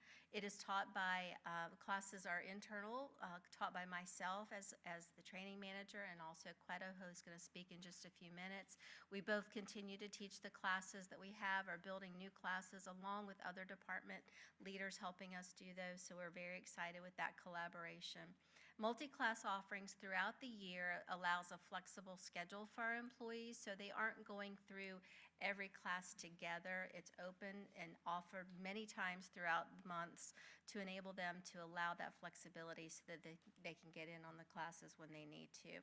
The requirement is 65 hours of training in the classroom, whether it be the core program, which I'll show you in just a few minutes, or the electives that they get to choose from. So it's 65 hours throughout the year that they're enrolled in the programs. Some of the classes that we have that are out there are Key Class Supervisor Training, which is the HR basics that goes over policies, hiring, retention, how to handle employee corrective action, just everything that you really need to supervise. It gives them a great start, so we try to get our new supervisors in as they begin, and also allow our current supervisors who maybe haven't gone through this in years to gain those skills as well. Our popular Dare to Lead series that we continue to offer, our new class coming, Municipal Government 101, receiving the help from many other departments in forming that class, our Real Colors and Real Leadership. Blanchard's Situational Leadership is a very well-known program and leadership model since the 1980s, taught all over the world, and employees are enjoying that quite a bit. Psychological safety in the workplace is very important. It's a very hot topic right now in the business world, and we are offering very great classes on that. Courageous Conversations, Quetta teaches, as well as Generational Leadership, which, as we know, that as we have this multi-generational workforce, it's hard to communicate sometimes. So Quetta does a great job in encouraging all levels of leaders to adapt to those different generational needs. Project Management Foundations is a new course we'll be offering as well to help them get through their capstone project, which I'll talk about in just a few minutes. And then Emotional Intelligence is also a very important key concept to have as to equal great leadership. The capstone project, as I mentioned, will be the coup de grace, the grand finale of all of the participants in the Leadership Academy. They will be working throughout the year, gaining skills through our classes, as well as working with their department managers, their department heads, their supervisors, to develop a project that they will fully develop and present, perhaps in city council as this. Many of them are nervous about it, but we're going to help them through that and support them the whole way to make sure that they're successful in their endeavors. So they'll be presenting perhaps to you. We'll see what comes of it. But it's going to showcase the participant readiness to be able to really go out there and lead, highlight their division, and make a big difference in our world. So we're very excited about that. I'm going to have Quetta talk about our leadership coaching and organizational development. Absolutely. Good evening again, and excuse my voice. I'm very excited about this, so you're going to feel the energy as I begin to share. Our Leadership Coaching and Organizational Development Program is where we specifically offer both our employees and our executive team coaching and city management. The goal is really to strengthen communication overall. As Becky mentioned, generationally, there's a gap in communication, the way we lead and execute. And so a lot of times we have to make sure that we're paused and making sure that everyone is seen, heard, and supported. How do we do that? We make sure that they don't just have a seat at the table, but they have a voice at the table by enhancing decision-making abilities. We also teach conflict management skills. Again, it's not so much what is said, but it's what is unsaid and what that looks like and how that feels. We also work to build strong teams. And that's not just strong teams by what we say, but strong teams by what we do, making sure that the behaviors that we expect we're also exhibiting top down. The other big part of it is we really work hard to dive in and pull back the curtains on challenges that may exist within departments, any blind spots. But our goal is to serve as bridges and not walls. How do we make sure that each individual is able to partner and move forward with that? And then last but not least, which there's so much more that we could share, we really try to navigate complex situations and identify root causes. You know, why? Get down to the 5 whys, because again, surface situations may cause a blind spot and we may not be able to address it. This next part, I probably could leap out my shoes on, is our Emerging Leaders Program. And so you'll see me use some expression with this. Becky just talked about our Leadership Academy that really constitute maybe in-class learning, but our Emerging Leaders Program is a pilot project that we started with Public Utilities and Public Works, and it has 15 frontline people. Now, I'm talking about those that are like boots on the ground, out in the fields, meeting with our citizens. These are not individuals that are going to sit in a class and watch a bunch of slides. So we teach problem solving, communication, teamwork, influence, all those things through hands-on projects. And so they were nominated by their supervisors. And it's more, like I said, experimental, interview readiness, what that looks like, and then behind-the-scene tours. So they were excited to say, oh my gosh, this is City Council, this is the City Manager's office, even to see some drapes and things hanging in our city Manager's office, right? So those were things that they were really excited about, and you'll see the picture here. We also felt that it was important to build an understanding of how their positions impact departments. Like, really, what do you do? Like, let's roll up the sleeve and let you know that you're valuable. And it really trues back to what we talked about in October with our representation and accessibility program. Every single employee has a right to be seen, heard, and supported.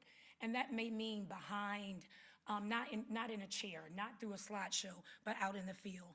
And last but not least, and I'll give it back over to Becky, it gets them ready to consider future roles.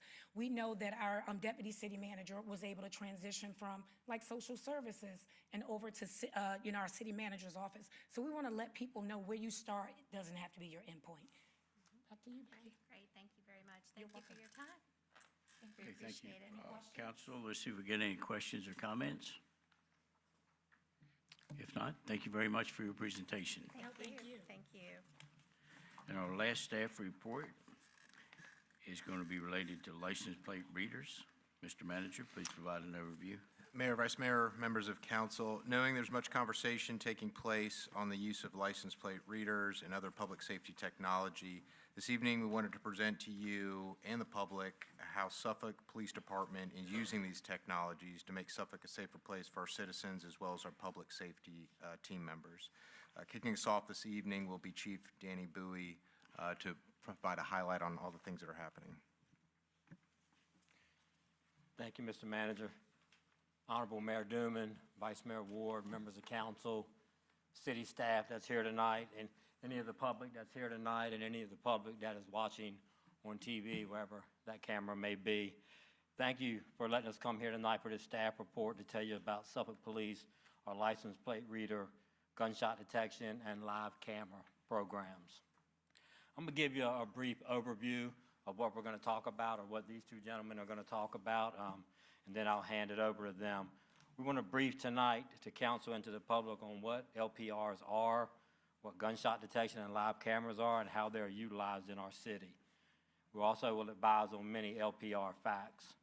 We'll brief you on how many of these current cameras we have and how they are utilized in our city. We'll brief you on how they're reviewed, audited, the training that occurs to our personnel, and the information that we put out in our community to be transparent with our community transparency portal, our community outreach program, and our social media outreach program to learn about LPRs. We're going to brief on numerous success stories and on communities that utilize their own LPR programs. Lastly, we want to brief you on how the public can see our policies, how many cameras we have out and about, who the vendors are for these cameras, how many searches and hits they have. We want to be completely transparent with our community. We want to show them how to get to these places so they can get this information on their own. What I want to do tonight is I want to introduce Deputy Chief of Administration Jesse Epperson and Sergeant Paul Hevelstein. These are our two subject matter experts in license plate readers. They've been here since the inception, and they know the most about this program of anybody in the police department, so who better than to give you this presentation than these two gentlemen. So that being said, I'll step out of the way, and I'll introduce Major Jesse Epperson. Thank you, Chief. Good evening, Mr. Mayor, Mr. Vice Mayor, members of council, Mr. Manager, as well as the citizens of Suffolk. Like Chief said, Sergeant Helfestein and I are going to walk you through our license plate reader program that we have here in Suffolk. We're going to go through all the different aspects of it that we use in Suffolk and the way that we use it. We're going to talk about our policies and how they help us to have this program work correctly. First off, what is a license plate reader? Not everything is a license plate reader. Not every camera you see is a license plate reader. And that's what I'm going to focus on, exactly what a license plate reader is. The Code of Virginia has the definition of a license plate reader. It's that second bullet there. A system of one or more high-speed cameras used in combination with computer algorithms to convert images, license plate vehicles, and combination of both into computer-readable data. That's as the Code of Virginia defines it in Code 2.25517. That is a relatively new law that went into effect July of 2025 and really runs how Virginia and Virginia departments operate license plate readers. I do not know how other states do it. I do not know the laws of other states, but in Virginia we have a law specifically for license plate readers that shows what we will do as a law enforcement agency, the way we conduct audits, how we have our policy set up, and the manner in which we'll operate this program. So this is just a snapshot of the things that we're going to talk about tonight that Suffolk has. So we have 90 fixed license plate readers. Those license plate readers, those are the ones that you see on the side of the roadway. We have 208 license plate readers that are in marked police vehicles. This is what we have a contract for. These numbers, this 90 and 208, they will not go up short of getting more in. Those are set. That's what we have. That doesn't mean that those are always operational. They break, they go down, they go out of service. We don't have all of the license plate readers in cars. Those cars are not always on the street at the same time. They're not always in service. So that number is going to be lower in all reality than what we're actually contracted for. We have 3 square miles of gunshot detection. And Sergeant Helfestein will talk a little more in depth about the gunshot detection. We also have 50 live feed cameras.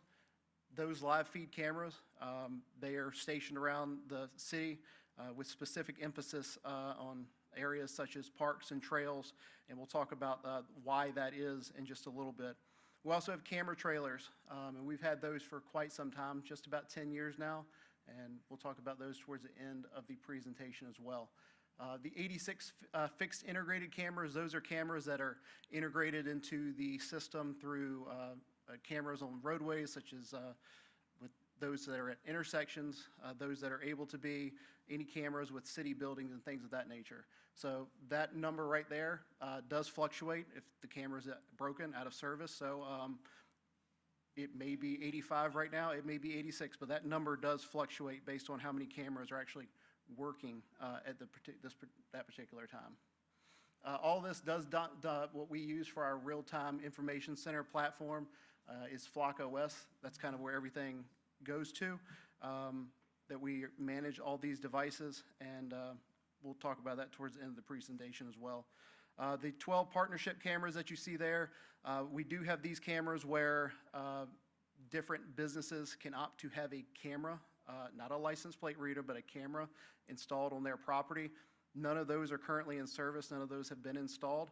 Again, those are, if a private business chooses to have a camera for in their parking lot or whatever, those are available, but none of those are actually in service currently. So the focus of what I'm going to talk about is going to be license plate readers. So kind of a history of license plate readers in Suffolk. We originally had license plate readers back in 2011. That program was funded through a Homeland Security grant, and those license plate readers were attached to the rear of police vehicles.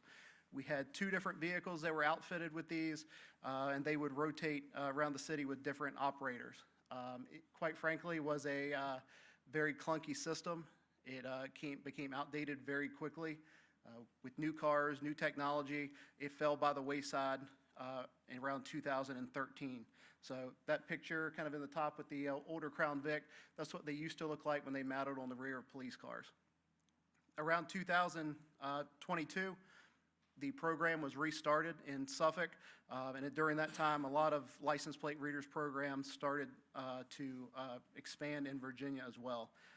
During that time, a presentation was given to council in February of 22 in regards to the LPR program, and funds were designated. One was done at a work session, then at a meeting, and funds were designated to start that LPR program as well as the gunshot detection program. Since then, the program has expanded over the course of the last 4 or 5 years through grant funding, some budgetary funds, and as well as community safety funds. So the program has expanded from the original 1 square mile of gunshot detection as well as the 27 license plate readers to where it is today. So some key information as it relates to license plate readers in Suffolk. Again, I'm going to talk about specifically what we're doing in Suffolk based on the law and how we are operating within that frame of the Code of Virginia that was passed a few years ago. So we have a policy that is specific to our license plate readers. That policy is posted on our website and our community transparency portal. It's reviewed annually, and it is there for anyone to see. It's wide open, and anybody can see that policy, our gunshot detection policy, as well as our real-time crime center policy. And we have numerous other policies that are up there as well, as far as the operation of the police department. We have a community transparency portal that the chief alluded to. It's on our website.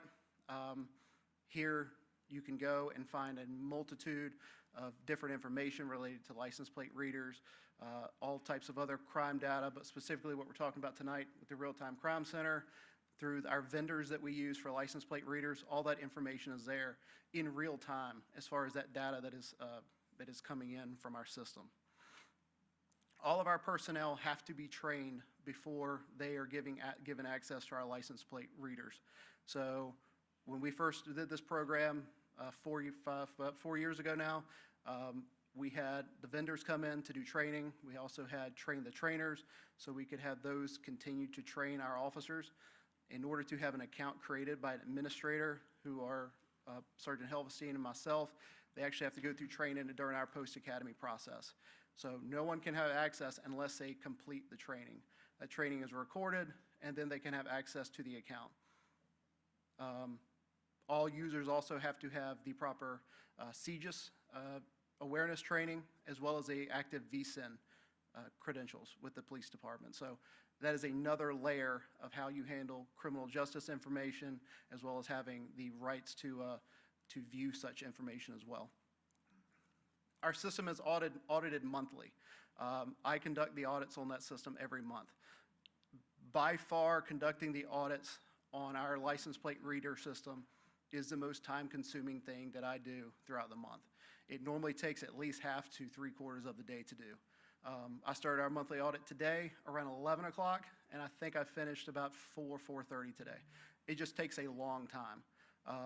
to go through it. We audit every single aspect of it to make sure everything is right.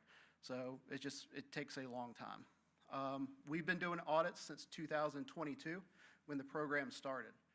You can look back at our policies that we rolled out when this program started. We were requiring audits before the state was requiring audits. So the state requires us to submit data to them quarterly in preparation for their annual report.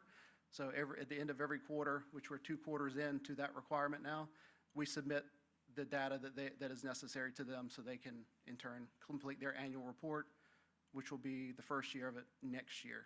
So all that information is given to them, and that information is also posted on our website as well.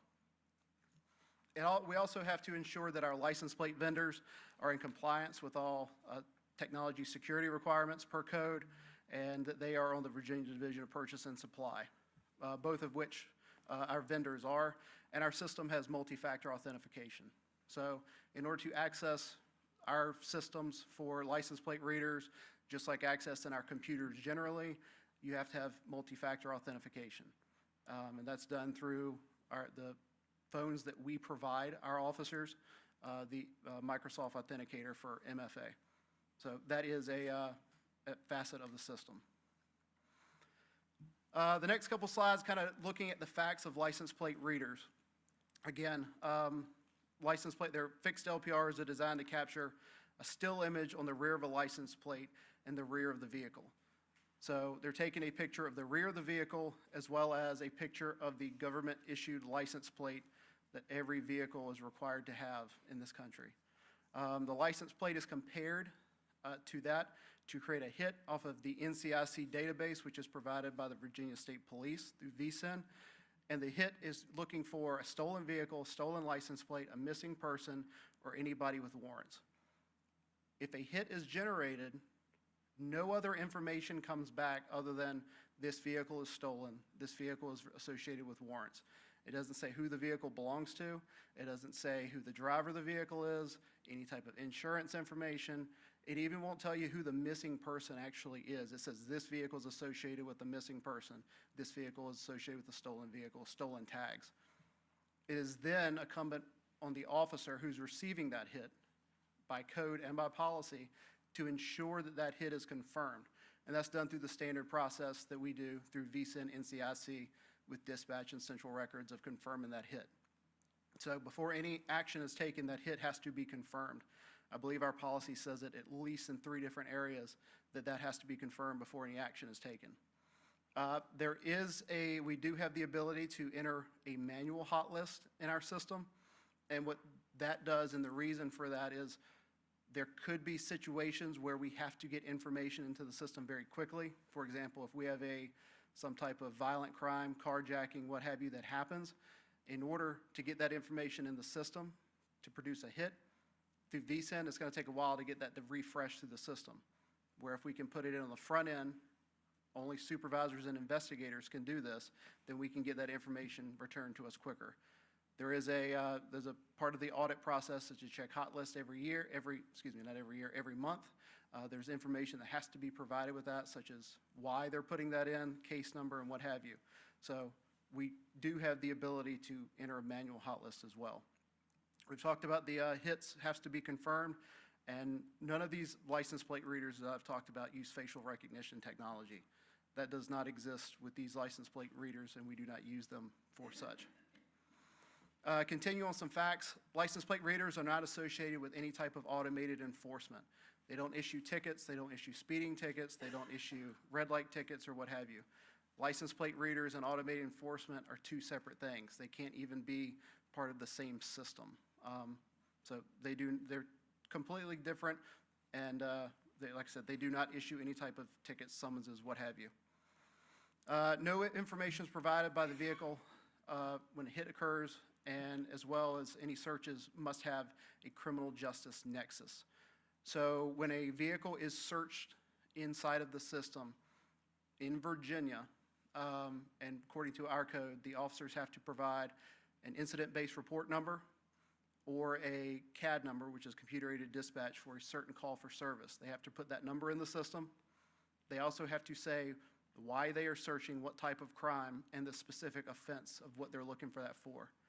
All that allows the search to conduct. If you don't put any of that information in, you cannot conduct a search. That's for any type of searches in the license plate reader system whatsoever. Further, all that information is provided on the audit. So when I go in and look at the audit, I'm checking to make sure that there's a license plate, that there's a CAD number, this is an IBR number, what is the crime, and then those are compared against the information that we truly have in our records management as well as in our computer-aided dispatch system. So to make sure that those are real numbers and they attach to a call for service within the city of Suffolk. The vendor installs all the license plate readers themselves. The Suffolk Police Department does not. And any installation, they receive a permit from Public Works prior to any type of installation. As I talked about previously, July 2025, Virginia Code 2.25517 went into effect. Our data is only retained for 21 days. That data that is in the system after 21 days is purged and it's a delete, it's gone. It is not held anywhere. The only way data is held after 21 days is if a specific incident is related to a crime, it's evidence. That falls under the rules of evidence, and then it is saved in our evidentiary system, which would be evidence.com for us. So 21 days, the data goes away unless it's associated with a crime, and then it's saved and it's evidence. We own our own data. Suffolk owns its own data. The data belongs to Suffolk, not to any vendor. No one can access that data except for us. By Virginia code, the vendor cannot access our data, and as well as our contract with them that mirrors state code. So no one can access our data except for us. If our data was to be accessed, it would be shown on one of our audit trails. No vendor has an account with us. The only people that have accounts for our license plate reader system are employees of the Suffolk Police Department. And further, we do not share any of our data outside of Virginia. The Virginia law says that you can only share data with jurisdictions that have a code that is like Virginia's. No other state has a law like Virginia does, so we do not share any data outside the Commonwealth of Virginia. We do not share any data with any type of federal government or federal agency. The only people we share with our data with are other agencies within the Commonwealth of Virginia. If anyone else wants our data, it has to be through some type of search warrant, court order, what have you. We don't share any data outside of Virginia or with any federal agencies. With that, I'll be back in a couple slides, but I'm going to turn it over to Sergeant Helvestein related to gunshot detection. Thank you. I have a few slides on gunshot detection. Gunshot detection, we have 3 square miles of gunshot detection within the city of Suffolk. Those gunshot detection devices look like the image on your screen. They look different than the license plate reader devices that you see around Suffolk. These do not take images. They are for audio detection only. So a shots fired call occurs or gunshots are fired in the city of Suffolk. This device spread throughout the area, and we'll go over where they are and how that was determined. It determines that a gunshot has occurred in an area close to where a device is located at. It takes 3 devices to recognize that gunshot alert before it sends a gunshot alert to the officer. And with those at least 3 devices, it triangulates and gives within an approximate 90 feet triangulation of where they believe the gunshot detection occurred. I tested this, not personally, but I responded to a gunshot fired call based on the alert for gunshot detection, and where it placed the pin in the middle of the road is where I located several shell casings. I collected them for evidence.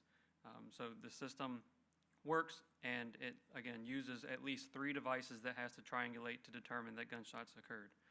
They are not always listening. We cannot go into a device to listen to active audio. All we get is the device determines that it recognizes the gunshot or firework. There's 3 different alerts: single gunshot, multi-gunshot, and fireworks.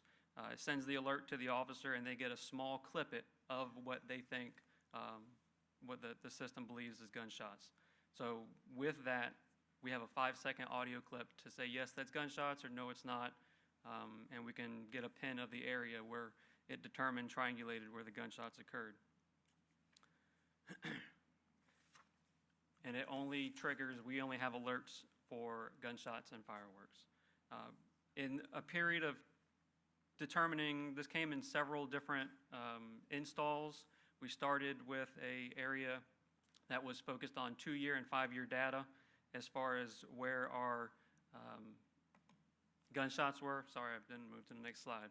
2-year and 5-year data, and that was based on shooting incidents and gunshot fire call.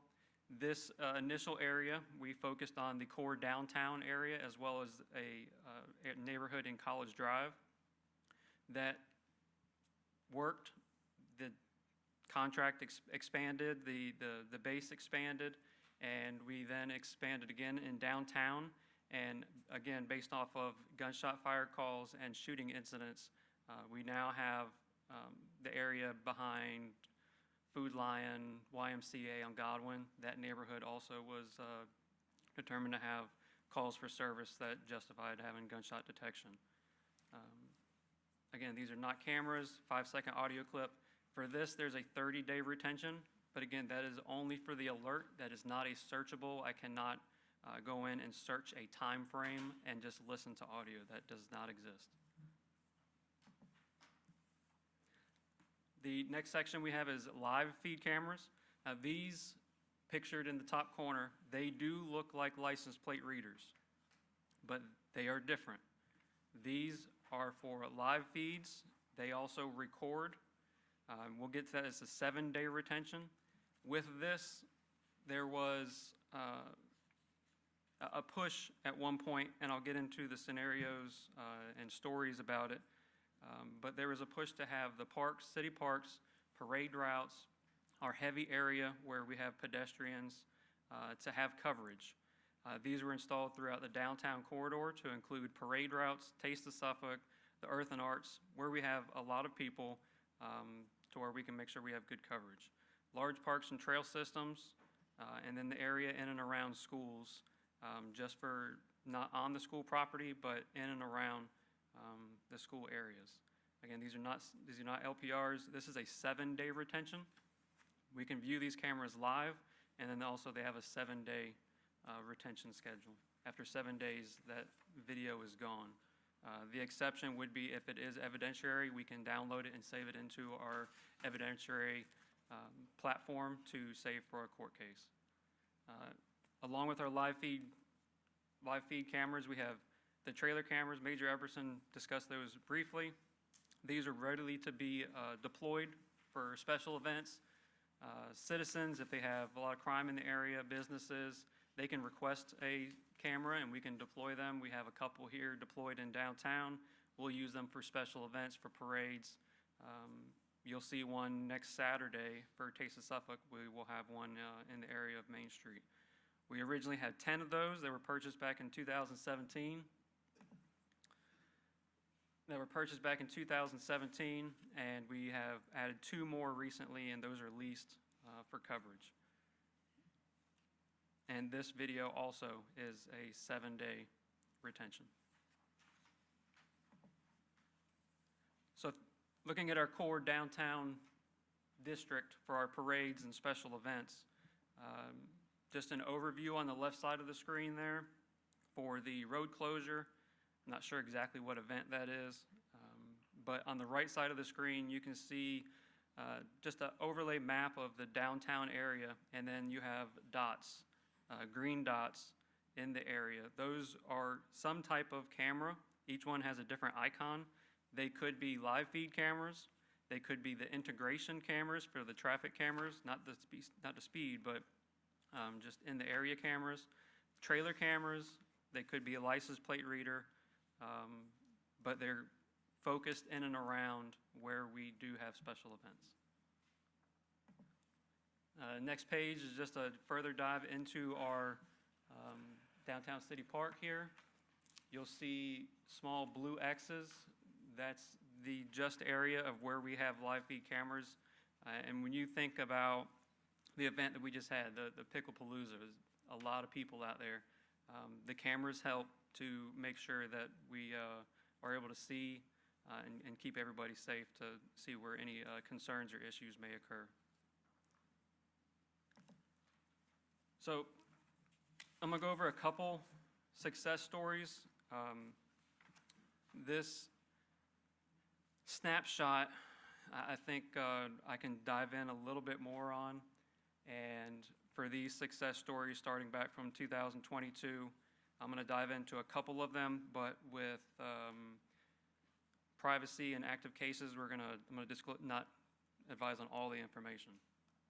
2022, over 40 stolen vehicles and stolen license plate were investigated, missing person investigation, parental abduction, wanted subjects in other states, armed robbery of a convenience store.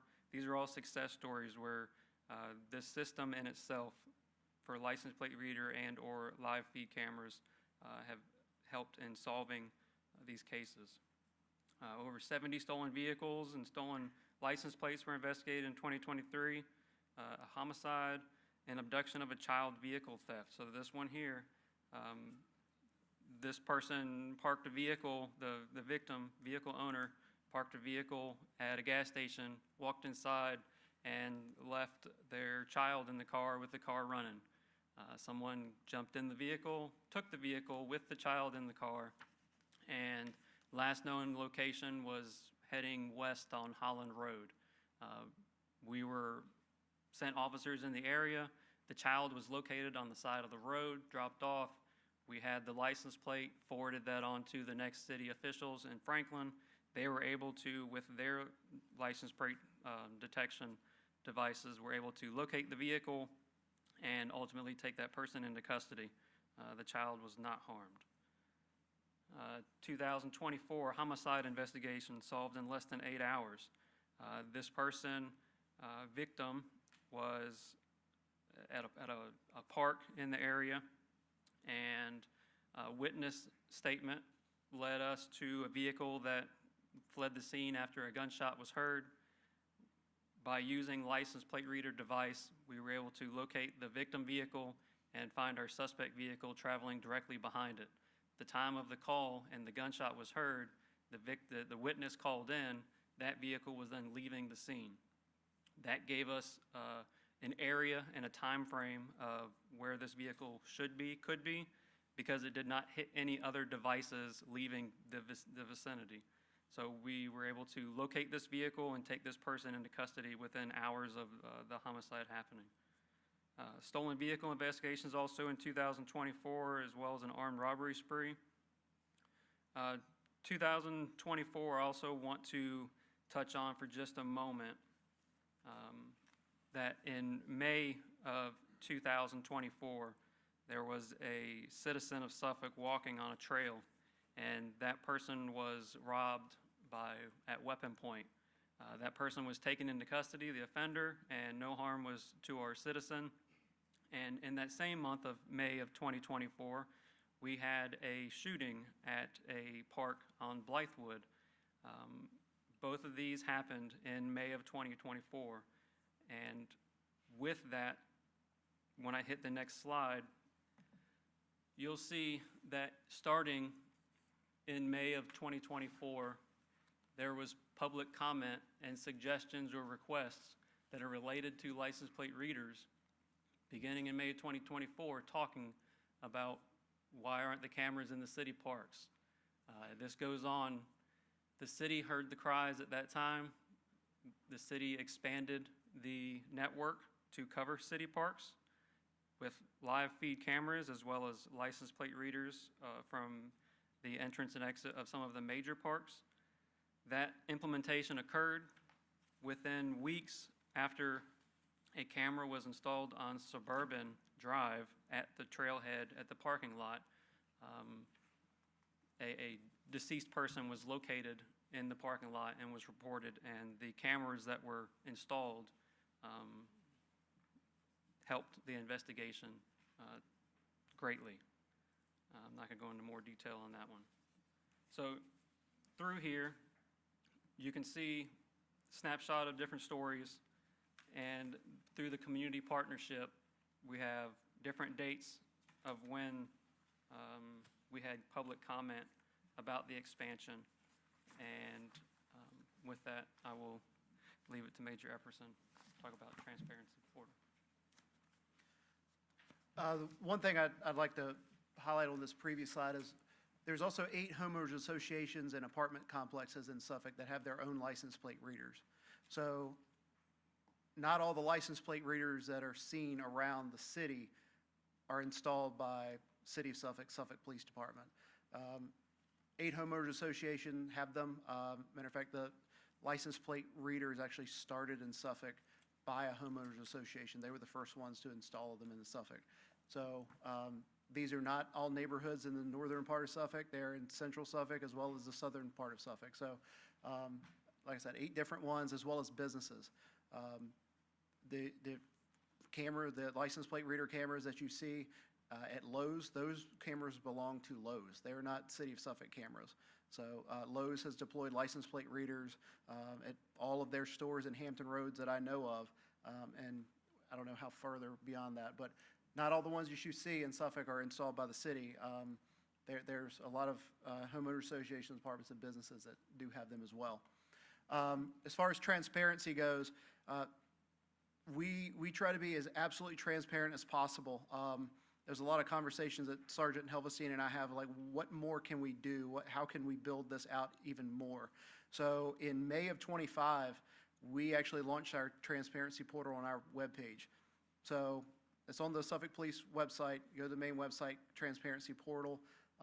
We've shared this on social media several times via video and posts and whatnot, where you can go on here and find almost anything that you need to know and anything that we can post up there without having some type of impact on a case or privacy. So all of our vendors that we use for license plate readers, the Power DMS that you see there in the picture, that is where all of our policies go. The same policies that our officers read and sign off on are the policies that are viewed on here. It's the exact same program. It just pushes them to the public side of the house. So as soon as our officers are getting that updated policy, it's pushed here. And our most up-to-date policy, which went through its annual review, are currently up there right now. And if you scroll down, this is obviously a screenshot, but you can see a lot of other information. We're required by Virginia law to report every single traffic stop that happens in the city of Suffolk. In fact, this past year, we have to report whether or not a license plate reader was used on that traffic stop, whether that was the basis of that stop. All that data since the inception of this program by Virginia law is there as well. All the raw data that we send to the state, as well as a link to the state police's website, is there. So any information, we've got some additional information that we're going to be rolling out there, hopefully in the next week. As far as our audits go, to the extent possible that we can release it by law, is going to be there as well, so it's available for inspection by the public. So again, it's a great website. I think there's a lot of good information that can be found there as far as this program and all of our gunshot and real-time crime center. With that concludes this presentation, and we will stand by for any questions. Okay, thank you very much. Council, questions or comments? Quiet out there. There we go. Councilmember Bennett. Yeah, Commander, Major, on the HOA cameras, who monitors those and how does that work? So we have access to their cameras. We get notified if there is an alert, just like we would with ours. On their side of the house, I do believe that they do not have access to that. It's basically they have the license plate readers and the data comes over through the sharing process with us. So they have to monitor themselves. That's not something that you all monitor for them. We don't monitor it for them, but through the sharing agreements through Flock, that would be the vendor for this particular program, we can see if a vehicle receives a hit on that through the sharing of that data. Okay, thank you. And I know some of the incidents that you have in your report, I was very aware of the one, especially the one on Suburban Drive and the trail there, and some of the incidents that took place prior to putting the cameras over there. And I know a lot of the people in the community did ask for that type of service so that they were walking those trails, they would have some type of, felt more comfortable with having that in there. So there are some pros and cons with this, and I'm sure a lot of comments, concerns are out there about public, private use of it. And it doesn't take a whole department to cause a problem with that. One person can do something and it gets out to the public, then it makes a big thing wherein that everybody will start looking at what is taking place everywhere. So I think this is what is being brought forward now, and I think it's something that we have to try to make the public aware, as you all report here tonight, what is taking place and how it is handled and managed. So I do appreciate your comments. Council, any other questions or comments? If not, thank you very much for your presentation. I know, I thought I knew a little bit about flock cameras and the other security cameras we have throughout the city. I know not only in our city, but across the state and across the whole United States, there's been a lot of discussion lately or concern about any type of surveillance type, law enforcement type cameras. It's, in my opinion, it's like a lot of other things. There's not any process that is 100% infallible. There's always a possibility. But like anything else, you weigh the pros and the cons. I want to commend our department in particular. Like you said, I don't know what the rest of the states do. I don't know what the other cities do. But with your presentation, as is normally the case, we have gone above and beyond even before it was mandated that we did certain things, very similar to how we did our Public Safety Committee. You know, you already took the initiative to implement some of these processes and SOPs that will greatly diminish the possibility of having an infraction. When you look at some of the successes you have, people say, well, they don't do much. Well, they don't do much, but if it was my kid or my loved one or somebody, believe me, it's a lot. If it's coming from another city, you know, we want to know about it. You've got cases there where, you know, in Hampton Roads, I know the localities work very well collectively, and meeting with the mayors of Hampton Roads on a regular basis, everyone has come to the conclusion that a crime in one city is like a crime in all our cities because we're interconnected, especially when it comes to Suffolk. If you're going to try to blow out of Hampton Roads, you're doing 58 or 460. There's 2 of the 3 ways, you know, west. I mean, it's just the way it is.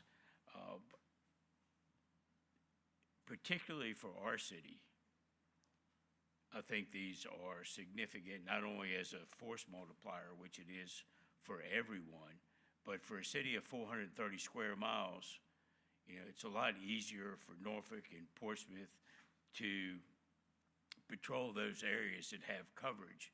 You know, we can't do that. I mean, it's just almost impossible. So by having those cameras, you know, in the event something happens, then we can catch one of these major arteries, and there may not be an officer within 5 miles of there or 10 miles from that location. So that is very important for us. When of course, the state implemented some new safeguards, a lot of them aligned with ours, but just a few of them, the 21 days, the audit trails. Now, I'm not exactly sure what's included in the audit when you do it, but you're telling me it's at least every 30 days, and it's a half to 2/3 of a day process to go through an audit. And I have no question that, there's no question in my mind that we're doing what we're supposed to be doing, and nobody's slacking it.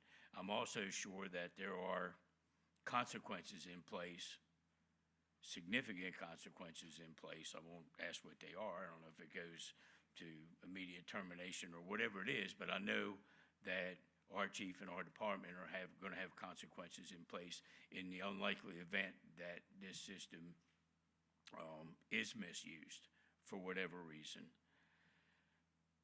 The fact that you have to have well, there's limited data sharing. The audit trails are big. You have to have probable cause. The only things that probable cause, reasonable suspicion of a crime, missing or endangered person, human trafficking, warrants, stolen vehicles, stolen plates.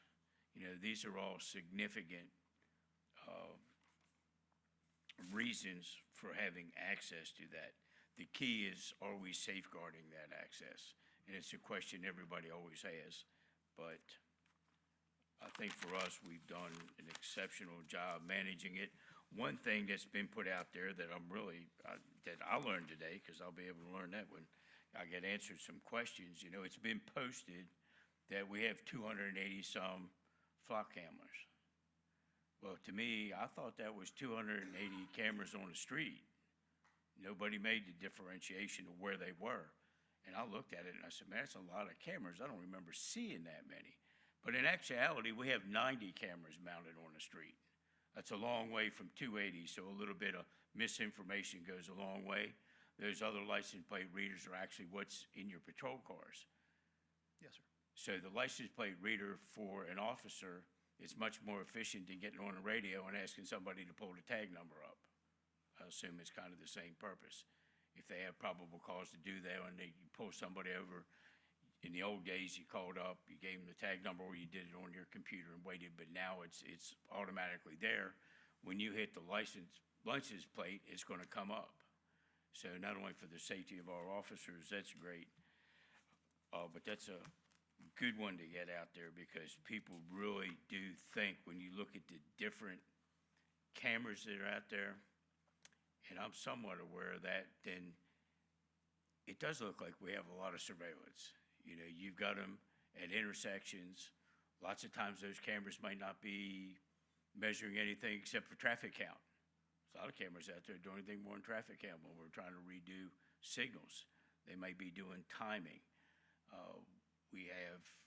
So it does understand why citizens are concerned about it. I mean, there's a definite reason. I mean, nobody wants Big Brother following you everywhere you want, and people having the ability to punch in a number and maybe find somebody that they shouldn't be looking for their girlfriend or boyfriend or whatever. But it's quite obvious over this 4-year history that I feel like it's been a good investment for us, but it also behooves us to continue to constantly monitor this program to ensure that it is used only for the purpose that it's intended, and that we have, 100% accountability, which the transparency is there. We need that continue with that transparency. I don't know if this is on our website or not, but if not, I would post this on our website, the whole thing. I mean, it gives a breakdown. It's facts. I don't think you made any of it up. And it tells a story.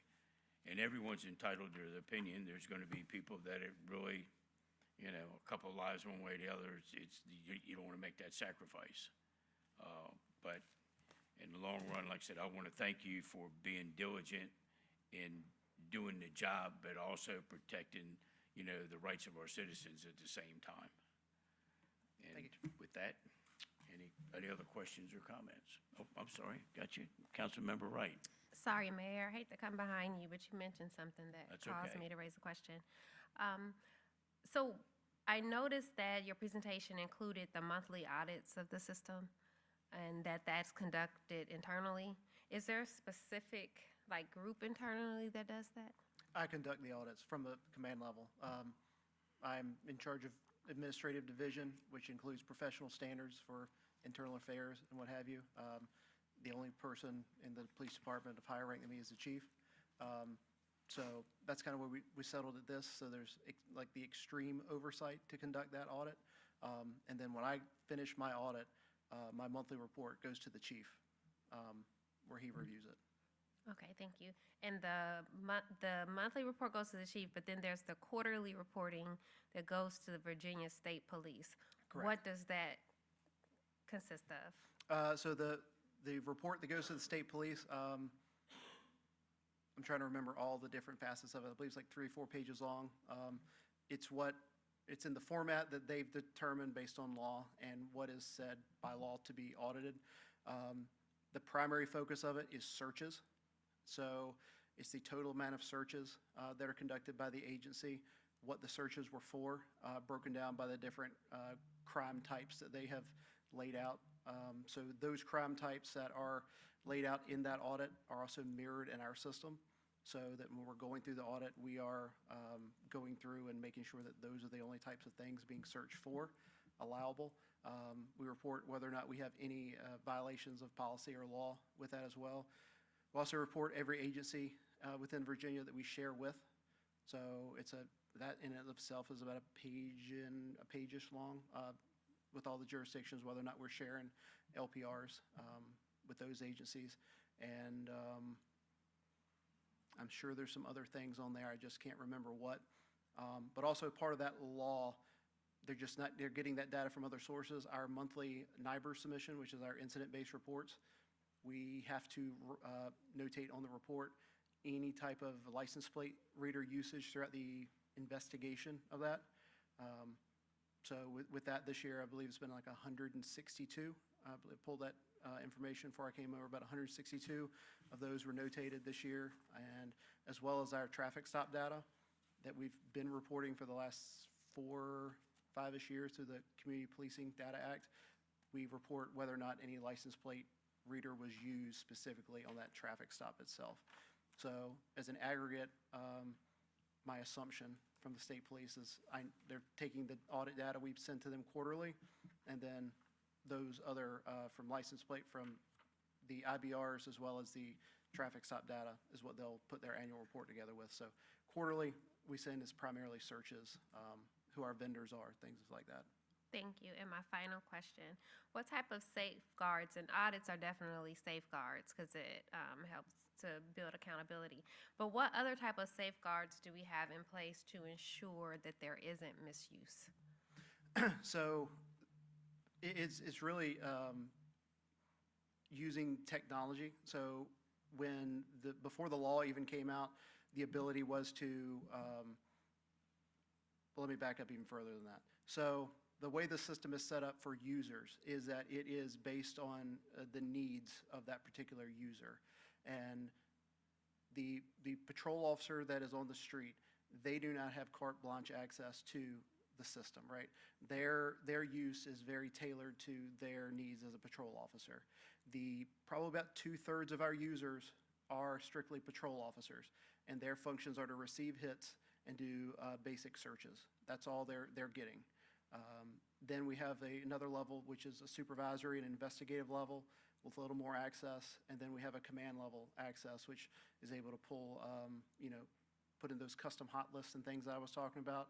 And then obviously the administrative level, where we're able to remove people's access, conduct audits, and pull that data on the back end. So that's one way, is that not everybody has access to everything, because not everybody Has a need to know. for. Right. Also, the way the system is set up is that you have to put in what you're searching for, right? So you can't, the system originally was open text for, what is the need, what is the reason for your search, investigation, very basic. Now you have to put in that CAD number, that IBR number, and choose the crime that you're looking for. So there's a lot of steps to get there. You have to put in, what exactly you're looking for. So there's that on kind of the front end using technology. The one thing that I didn't mention that I think is kind of, again, leveraging that technology is if the system detects a misuse based on a typical search, it will lock that user out. And they have to be manually unlocked by either myself or Sergeant Helvestein. So that's a new feature that's just got rolled out, honestly, in the last couple weeks. So if it's a Saturday night where, I'm not at work or something like that, and the system says, hey, this doesn't look right, for whether it's like a large amount of searches or it's an atypical search for this particular user, it'll actually lock them out. And require a second level review. Okay. Correct. Thank you. Yes, ma'am. Council, any other questions? I'll get one more before you leave. Council Member Wright brought it up. So when you do your audits, does the audit include a history of who the users were, who the requesters were Yes. for that information? Because Yes. that would be huge to me. So who is actually making that search? Yes, The officer? who's accessed the So system? it'll show the date that it happened, the date and the time that it happened, the IBR number, CAD number that was put in there with it, what the offense was, who the person was searching for it, and the license plate number. So there's a trail of every user request. Correct, yes. And how long is that kept? The audit trail data is saved for 2 years by Virginia law and by our policy. So the system data, if you will, the pictures of the vehicle and the picture of the license plate, 21 days. that's saved for 21 days, but audit trail data is saved for 2 years. So the audit trail is 2 years. Yes, sir. So that really, if the supervisor's reviewing the audit trail, you could see if there's a pattern anywhere or someone has accessed the system that doesn't look like it could have been legit. Correct. Okay. All right, thank you. That's good to know. Okay, last time, any questions, comments? If not, thank you very much for Yes, your sir. presentation. All right, that concludes our staff reports. We have no motions this evening, so we will be moving to non-agenda speakers. Madam Clerk, do we have any non-agenda speakers? And if so, please explain the time and system. Yes, Mayor Duman, we do have non-agenda speakers this evening. Each person participating under the item of business entitled non-agenda speakers shall limit their remarks to the services, policies, and affairs of city government and shall be permitted 5 minutes for the purpose of presenting their matter. Speakers appearing before City Council will not be permitted to participate in the following activities: to campaign for public office, engage in personal attacks, promote private business ventures, or use profanity. Speakers who violate these rules will be declared out of order by the presiding officer and will immediately yield the floor and be seated. Our first non-agenda speaker is Roy Johnson, 1877 White Marsh Road, representing self regarding citywide maintenance. Is Mr. Johnson present?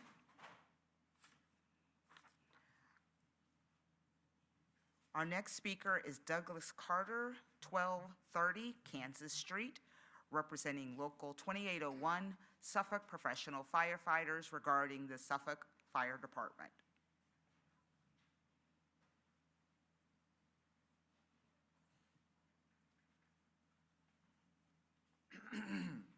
Douglas Carter, 1230 Kansas Street. Good evening, Mayor, Council, Mr. City Manager. Tonight I'm representing Local 2801. Nearly 40 years ago, a small group of Suffolk firefighters did something brave. Suffolk was a different place then, rural, recently merged with the county, growing, and had hired additional firefighters because of federal grant funding, not unlike the SAFER grants that help staff departments today. Those firefighters organized. They formed a union. The city's response was clear: fold or watch that funding and those new positions disappear. One of the men whose jobs hung in the balance went on to become a respected captain that trained many of the senior voices in the department today. The dozen firefighters who founded that first union were well-liked, well-respected men who spent the rest of their careers earning the trust of this department and the city, becoming officers, deputy chiefs, and driving many other community initiatives like Project Lifesaver. They chose to fold, not because they were wrong, not because the cause wasn't just. They folded because they looked at the younger men standing behind them, the ones starting their careers, the ones who needed the job, and they decided their own fight wasn't worth someone else's paycheck. That is the kind of people who have worn this uniform in Suffolk since before most of us were born. That is who we come from. We tell that story tonight not out of bitterness. We tell it because it matters that you understand this isn't the first time Suffolk firefighters have had to choose between standing up and standing down. And it matters because we are still here. The union those men folded came back because the questions they raised in the early 80s, safe staffing, fair treatment, pay, a seat at the table, never went away. They are the same questions we have been raising. We are not here to relitigate history, we just note the pattern.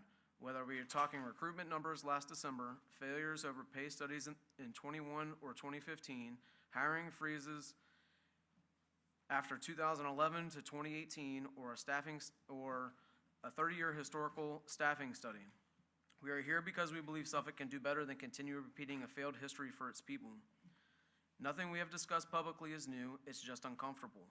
But staffing numbers aren't the only conversation worth having. There's a bigger conversation happening across the state and the country right now about how fire departments structure their people's time, and specifically House Bill 1333. Between Norfolk, Virginia Beach, and several municipalities across the state are all having this conversation. We have built something special over the last 8 years, and this fire department, its citizens, and you deserve the recognition that comes with that kind of proactive leadership, one that leads when others are fearful of new or difference. Suffolk isn't surprising anymore, it's established. We are not the younger sibling in the region we once were. We have shown we can lead it. Whether it's code enforcement, investigation, community education provided by the Fire Marshal's Office to ensure citizen safety, to recruit and incumbent training of a young fire department, and the opening of the regional burn building for a training bureau, or operations delivering critical care level EMS, aggressive fire tactics, and progressive special operations, Suffolk has built something that, by every definition, is exceptional. Built the hard way on the sweat of the men and women in uniform. We are not interested in a fight, we are interested in solutions. The firefighters who came before us weren't either. They folded a union to protect their brothers, not because they lacked courage, but because they understood that lasting progress isn't built on confrontation. We believe in working with the city, not against it. We believe Suffolk's leadership is capable of the same judgment those men showed decades ago, the judgment to do right by the people doing the work. But belief isn't a plan, and patience isn't the same as waiting quietly forever. We have had the data and we have had the answers. We just need willing ears to listen. And we will keep hoping that this is a conversation Suffolk is finally ready to have honestly, the way it should have been the last 40 years. We're not asking the city to do something extraordinary. We're asking it to finally finish a conversation that started before most of the people in this room were even here. Until then, we will continue to hold and continue protecting life, labor, and the community we serve. Thank you and good night. Our final speaker, Zoe Beal, 119 West Washington Street, apartment 324, representing self regarding flock cameras.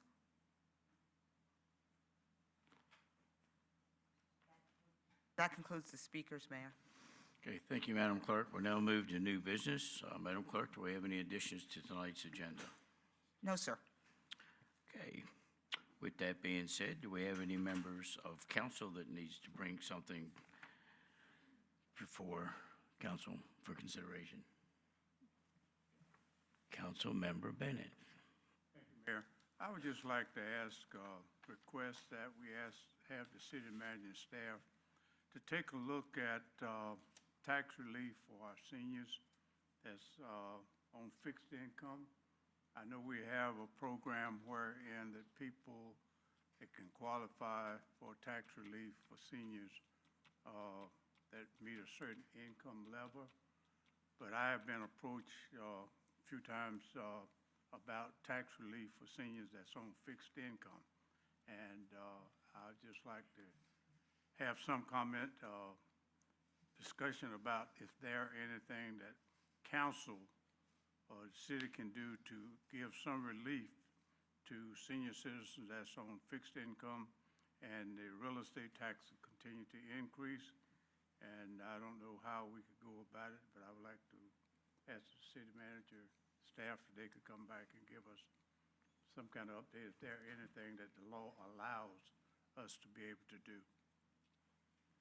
I think the process now is to make a motion, have that motion seconded, and a majority of council agrees to put that on the agenda at our next meeting.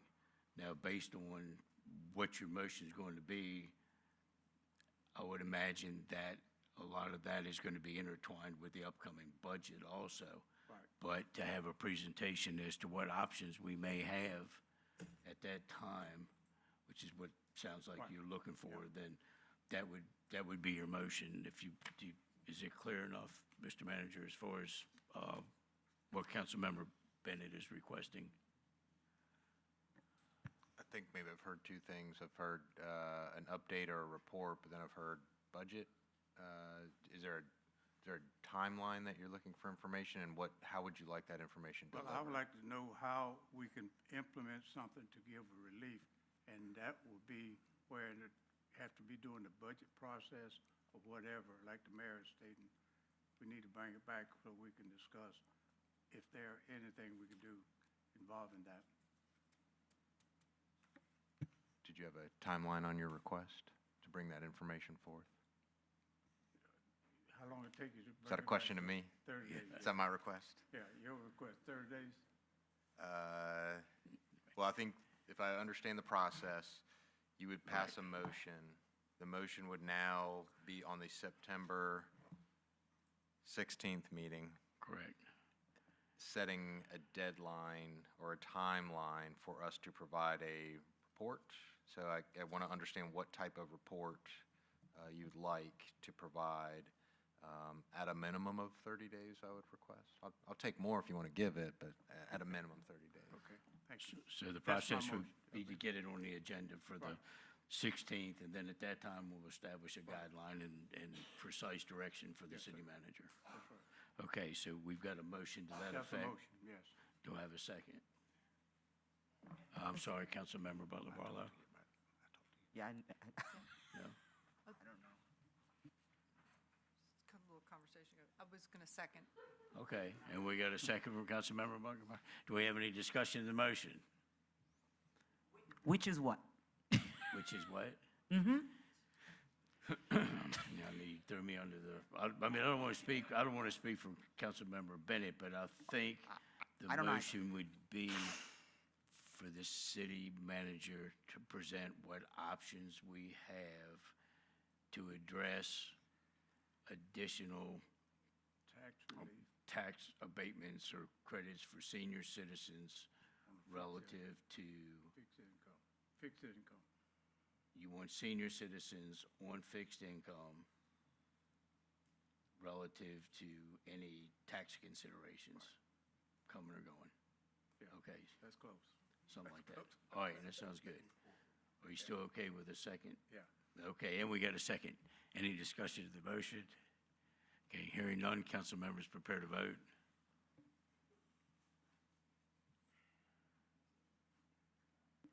Good? Please cast your vote. Madam Clerk, please record the vote. Be put back, put on the agenda.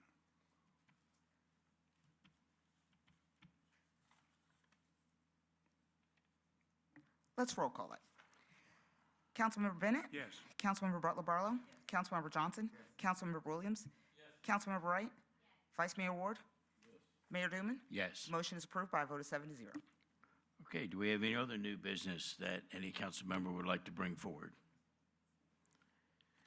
Hearing none, we'll move to announcements and comments, and at this time, I'll ask Media and Community Relations if they have any announcements.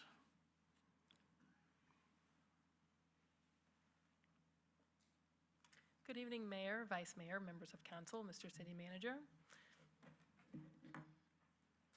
I'll begin tonight's announcements with a reminder that the City of Suffolk will observe the Labor Day holiday on Monday, September 7th, and city offices will be closed. They will reopen on Tuesday, September 8th at 8:30 a.m. Refuse collection will operate on its normal schedule. However, Suffolk Transit will not provide service on Monday, September 7th. Next, we're celebrating continued business growth across Suffolk with several recent ribbon cuttings. On August 21st, downtown welcomed Cure Coffee House on Main Street. Cure has expanded throughout Hampton Roads, building its brand on handcrafted beverages, scratch-made baked goods, and all-day breakfast and lunch. Its new downtown Suffolk location offers another inviting place for residents and visitors to meet, dine, and enjoy downtown. Following that, on August 27th, the Economic Development Department welcomed Suffolk Massage and Wellness as they celebrated their grand opening on Holland Road. They offer a variety of massage and wellness services designed to support relaxation, recovery, and overall well-being, including Swedish, prenatal, deep tissue, and sports massages. For more information, visit SuffolkMassageandWellness.com. And rounding out our recent ribbon cuttings, Storage Authority opened its doors on August 28th on Carolina Road. This marks the company's first location in Suffolk, offering indoor and climate-controlled storage, along with outdoor options for RVs, boats, automobiles, and motorcycles. For more information, visit StorageAuthority.com. And turning now to roadways updates. The City of Suffolk Public Works Department advises motorists to expect temporary traffic impacts at the intersection of Pitch Kettle Road and Constance Road while crews perform underground utility work. Construction began this week, with the work taking place Monday through Friday at 8 a.m. to 4 p.m., and the project is expected to take approximately 1 week to complete. As always, the schedule is weather dependent and may be adjusted as necessary. The City of Suffolk Public Works Department will hold a design public hearing on the proposed improvements to Route 17 Bridge Road as a part of the Route 17 widening and multi-use path project. The hearing will take place on Thursday, September 17th from 5 to 7 p.m. at the North Suffolk Library. This open house style forum will allow residents and stakeholders to review design plans for improvements along Route 17, from Windward Lane to Harborview Boulevard. Proposed enhancements are aimed at improving traffic operations, safety, and mobility, and include additional travel lanes, updated traffic signals, and a shared use path, as well as new sidewalks. There will be no formal presentation, and attendees may stop by at any time during the scheduled hours to examine the project materials, speak directly with site staff, and the design consultant team. Written comments will also be accepted through October 2nd, and for more information on this project as well as other capital improvement projects, you can visit suffolkva.us/CIP. And on August 15th, the Suffolk Police Department welcomed the community to police headquarters for an open house and touch a truck event. More than 100 people attended, getting an up-close look at the people, vehicles, and resources that help keep our community safe. Visitors had the opportunity to meet members of several police units and programs, including animal care, SWAT, DARE, crime scene investigations, and patrol. The event provided a fun and interactive way for residents of all ages to connect with the Suffolk Police Department and learn more about the work they do each day. For more information on the Suffolk Police Department or to inquire about the recruitment process, visit suffolkpolicecareers.com.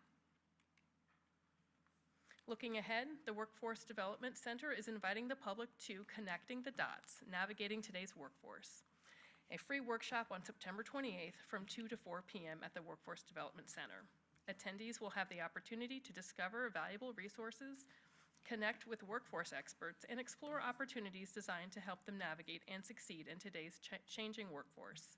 For more information, contact the Workforce Development Department at 514-7730. Next, Suffolk Public Libraries is turning up the volume with the return of its 4th annual signature event, the Shelf-Bound Sound Music Festival, on Saturday, September 19th at the downtown Suffolk Library.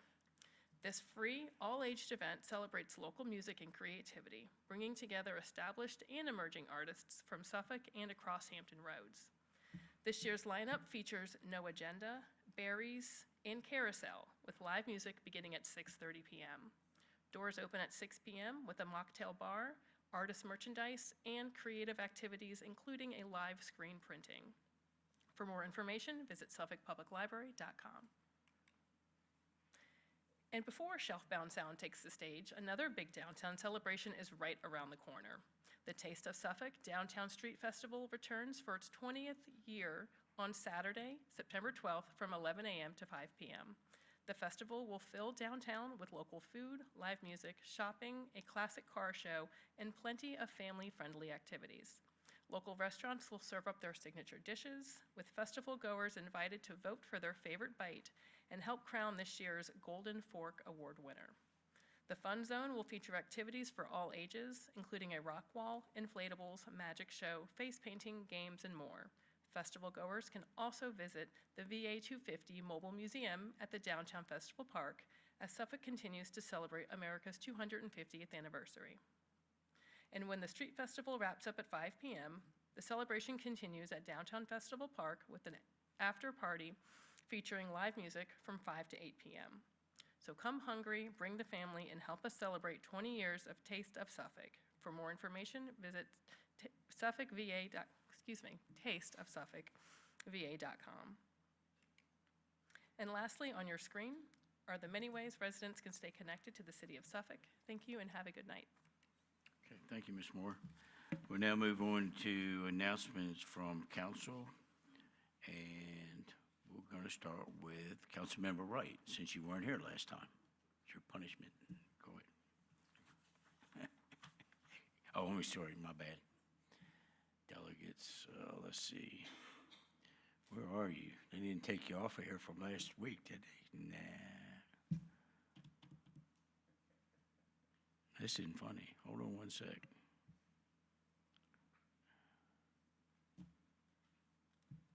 Okay, we got you. Thank you, Mayor. I see that you have jokes this evening. So I just wanted to thank all of our staff for presenting tonight and all of the staff reports. Even though our agenda wasn't top-heavy with public hearings and agenda topics, these briefings helped to shape the policy that we put before you all, so it was not in vain. I also want to say that I did miss you all while I was away. My job sent me away for 2 weeks for training, and the training was not only beneficial for my job, but I brought back some tools in my toolkit to help me be a better council member. So I missed you all, and I'm glad to be back, but I did not step away from the work. I remain present. I do want to wish everyone a safe and restful Labor Day weekend, and it would not be right if I did not close today with a Dolly Parton quote. In her memory, if you don't like the road you're walking, start paving another one. And with that, I'll say good night. Councilmember Williams. Thank you, Mayor. First, I'd like to thank all the presenters tonight, staff. You did an excellent job. Great presentation, and I'm going to be very brief. My word for the month of September is meek, and it means quiet, gentle, and unwilling to argue or force your opinion on others. And with that, I say good night. Councilmember Butler Barlow. Thank you, Mayor. That's a great word.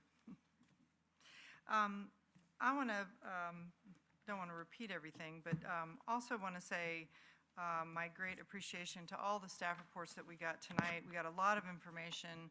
We got a lot of clarification on things that we had questions on. But I want to go back to our work session and say, when I first came on council was during COVID, and we got the ARPA money, and we went through all the steps to decide what to do with it. And it's hard to believe that we're 5 years out from those initial discussions, but it's so great to, even though it took 5 years, it's so great to see the decisions that we made in the past that are now providing really great improvements to the lives of our citizens. So I know, I just want to say to our citizens, it sometimes doesn't look like we're working on things. Sometimes it just takes a long time to work through all the process and then to actually get the job done. So thank you for everybody's perseverance.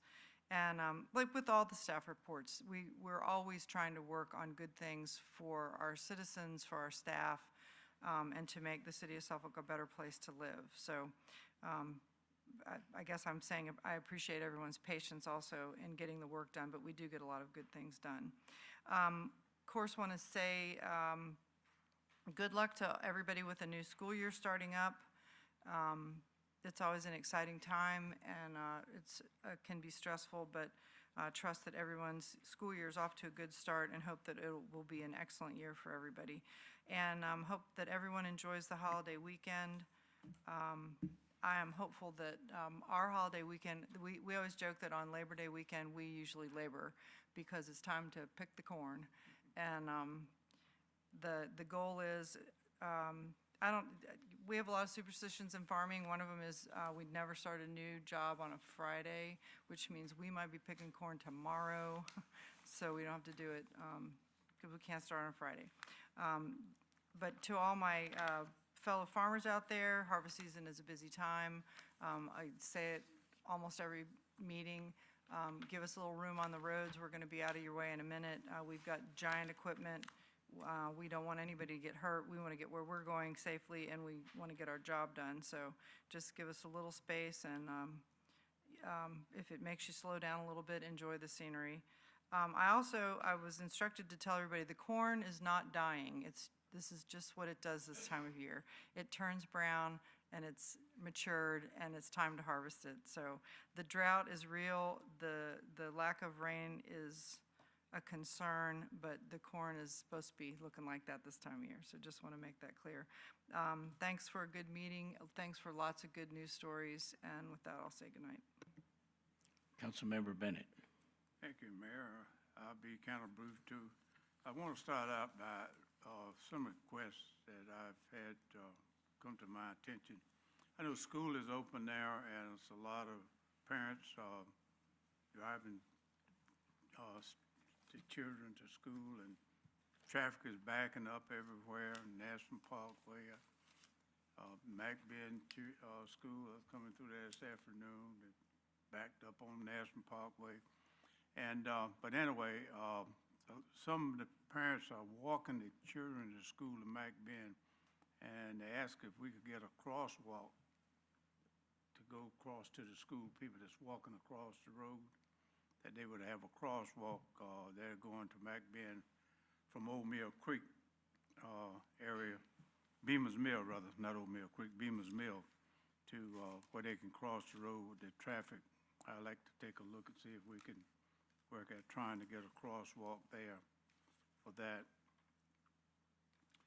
Also, I would like to say that I would like to put a good plug in for public utilities. They are working out in Lake Forest, new water line, and quite a few of the neighbors have called me and expressed my thanks to public utilities and the contractors, the ones that's working in the area. They're very nice and very responsive and communicating with them of what's going on and being very protective of their properties, and they could not thank them enough for what they're doing. I'd like to pass that on to you and to the contractors out there. They're very, very happy to have their cooperation. It's been a long time coming, and they are very excited about being able to get that taken care of. Also, the warehouse on Shoulders Hill Road, we're getting a lot of complaints about the way it's looking there, and I don't know whether we can make them trim some of the grass down and make it look a little bit better in that neighborhood. It's a bad-looking situation there, and we need to try to get something done over there with that, and I would appreciate if we could get take a look at trying to get something done up there on that. Also, I'd like to thank Public Works and the city manager staff for new bus stops on National Parkway in the Wood Lake and Regency Estate area. Some people have been concerned about people walking up and down the highway there, street there, and hopefully they'll be riding a bus instead of walking back and forth down National Parkway to the stores and whatnot. So I want to say thank you for taking care of that for me as well. This is not my area, but I've had some calls and concerns about the new bike lane on Carolina Highway, right there as you come off the bridge down the Carolina Highway at the stoplight. And it used to be two lanes going in and it merged right into one right at the light. And people is afraid that it's going to be somebody going to get hurt there. I think we need to take a look at it. I don't know what can be done there or whether that's the way it's supposed to be. But it's something I would think we should take a look at as far as the safety part of where that bike lane is there, right at the starting right at the stoplight. And you come up to the stoplight, your bike lane is there, and you're down in one lane, but you're coming down the hill to the stoplight. You got two lanes coming down there, but all of a sudden you got to merge into one lane. Not all the markings are complete yet, so there is more to come to finalize some of that project signage and marking. So we're not quite complete, and I think that'll help with the finalization of the project. Okay, well, thank you. That was been brought to my attention as well. And with that being said, I would like to thank all the speakers and presenters tonight. I think it was a great presentation from everyone, and thank you all for all your cooperation and working together to try to move our city forward. With that, I'll say good night.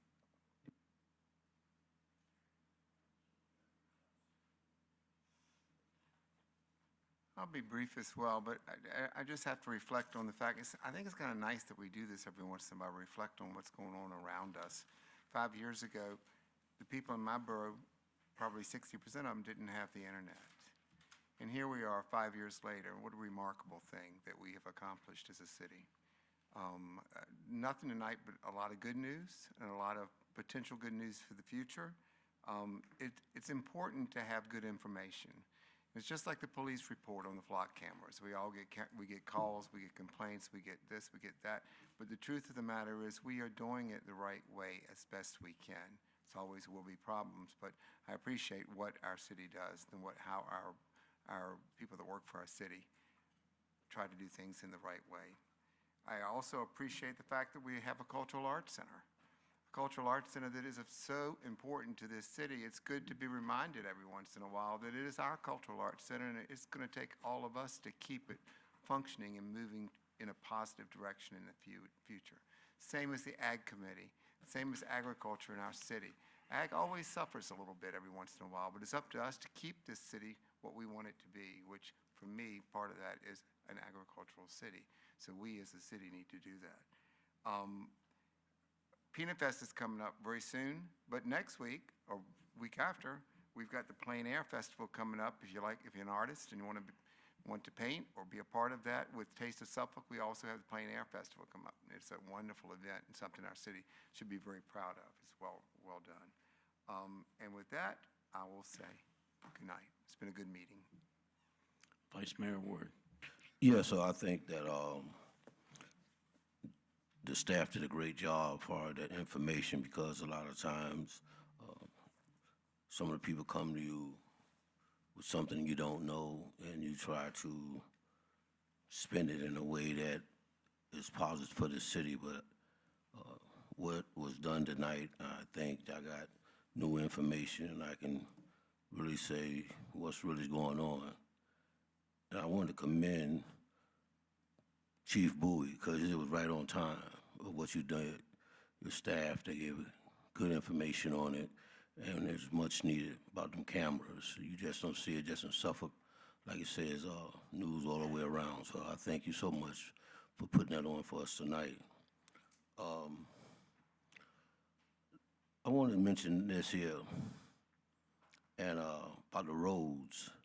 I had a few people came to me and said how the outer roads look good and how it looks 1758 Carolina Road with all the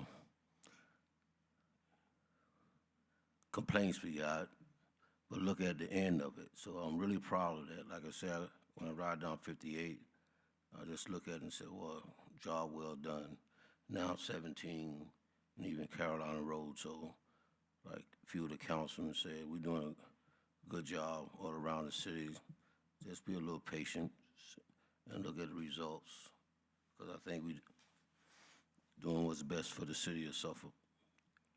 I want to also mention about the Cultural Arts Center. I didn't want to follow Councilman Wright, because he said what I have been telling Tom Unuzi, Cultural Arts Center, I think he's from Philadelphia. When he first came in, I said to him, you got some great ideas, and I'm glad the mayor told him don't give up, because he do have some great ideas. And Cultural Arts Center is not the same. Take a little time, but he have a vision. I'm proud of that, and just hope that he can get things he needed, get to be where he wanted to take City of Suffolk and also the Cultural Arts Center. So with that, I'll say God bless.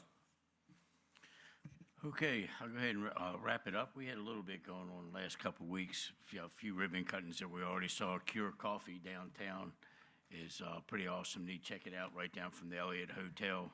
This is, I believe, they have three or four other coffee shops, and they were trying to choose whether it was Chesapeake or Suffolk, and basically said, they chose Suffolk. And one of the reasons he said he chose Suffolk, remember, was because of the mural that is painted on the building at the downtown festival park. He said that pushed him over. and he decided to locate here. So I'm sure they'll be successful.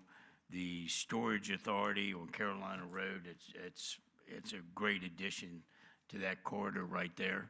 You should check that out. It doesn't look like self-storage. When you go in there, it looks more like a coffee shop. I mean, it's very nice. It's big in the back, and they've got plenty of room for vehicle storage as well. So if you've got a recreational vehicle or a boat, there's lots of room back there for storage. So check them out. I'm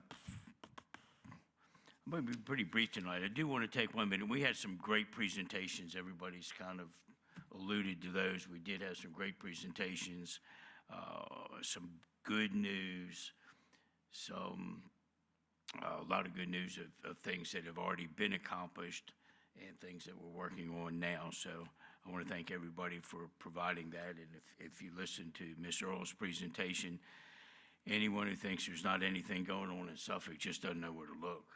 I mean, it took her talking as fast as she can, 45 minutes, to get everything out that was going on.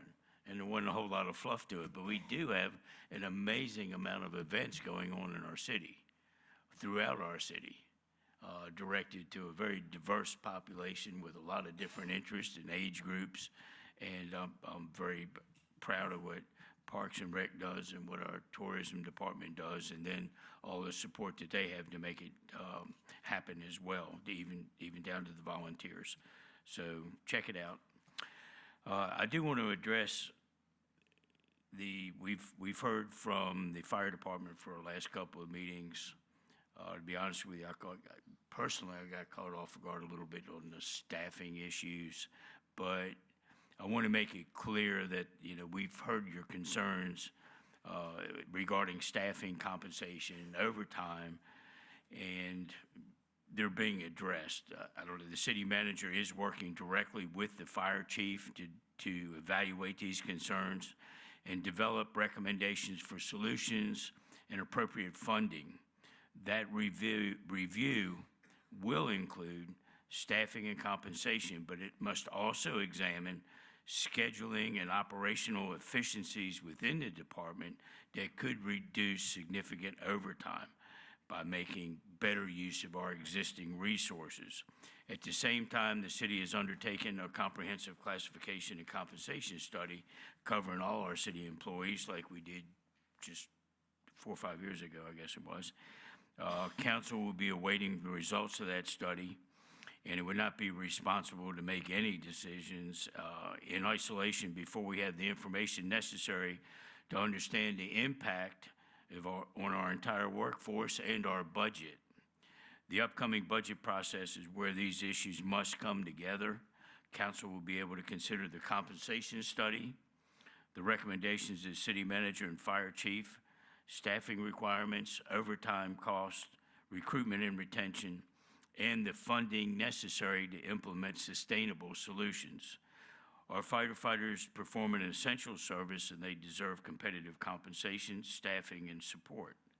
They also deserve solutions that are sustainable rather than promises made before the facts and funding are known.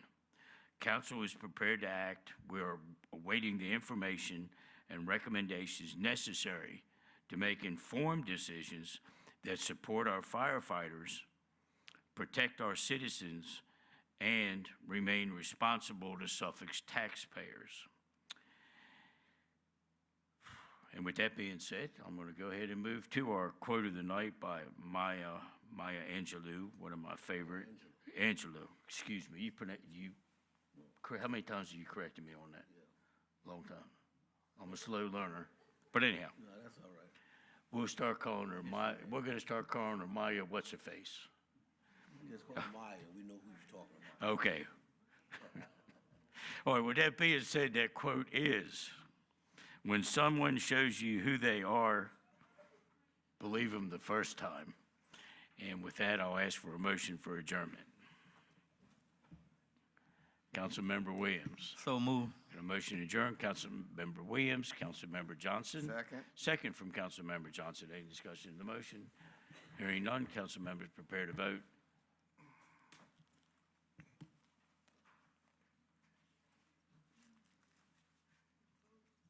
Mayor Duman, can you cast your vote, please?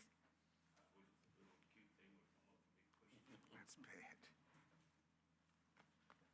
I got squat. Councilmember Bennett? Councilmember Butler Barlow? Councilmember Johnson? Yes. Councilmember Williams? Councilmember Wright? Vice Mayor Ward? Mayor Duman? Yes, Motion is approved by a vote of 7 to 0. this meeting starting is adjourned.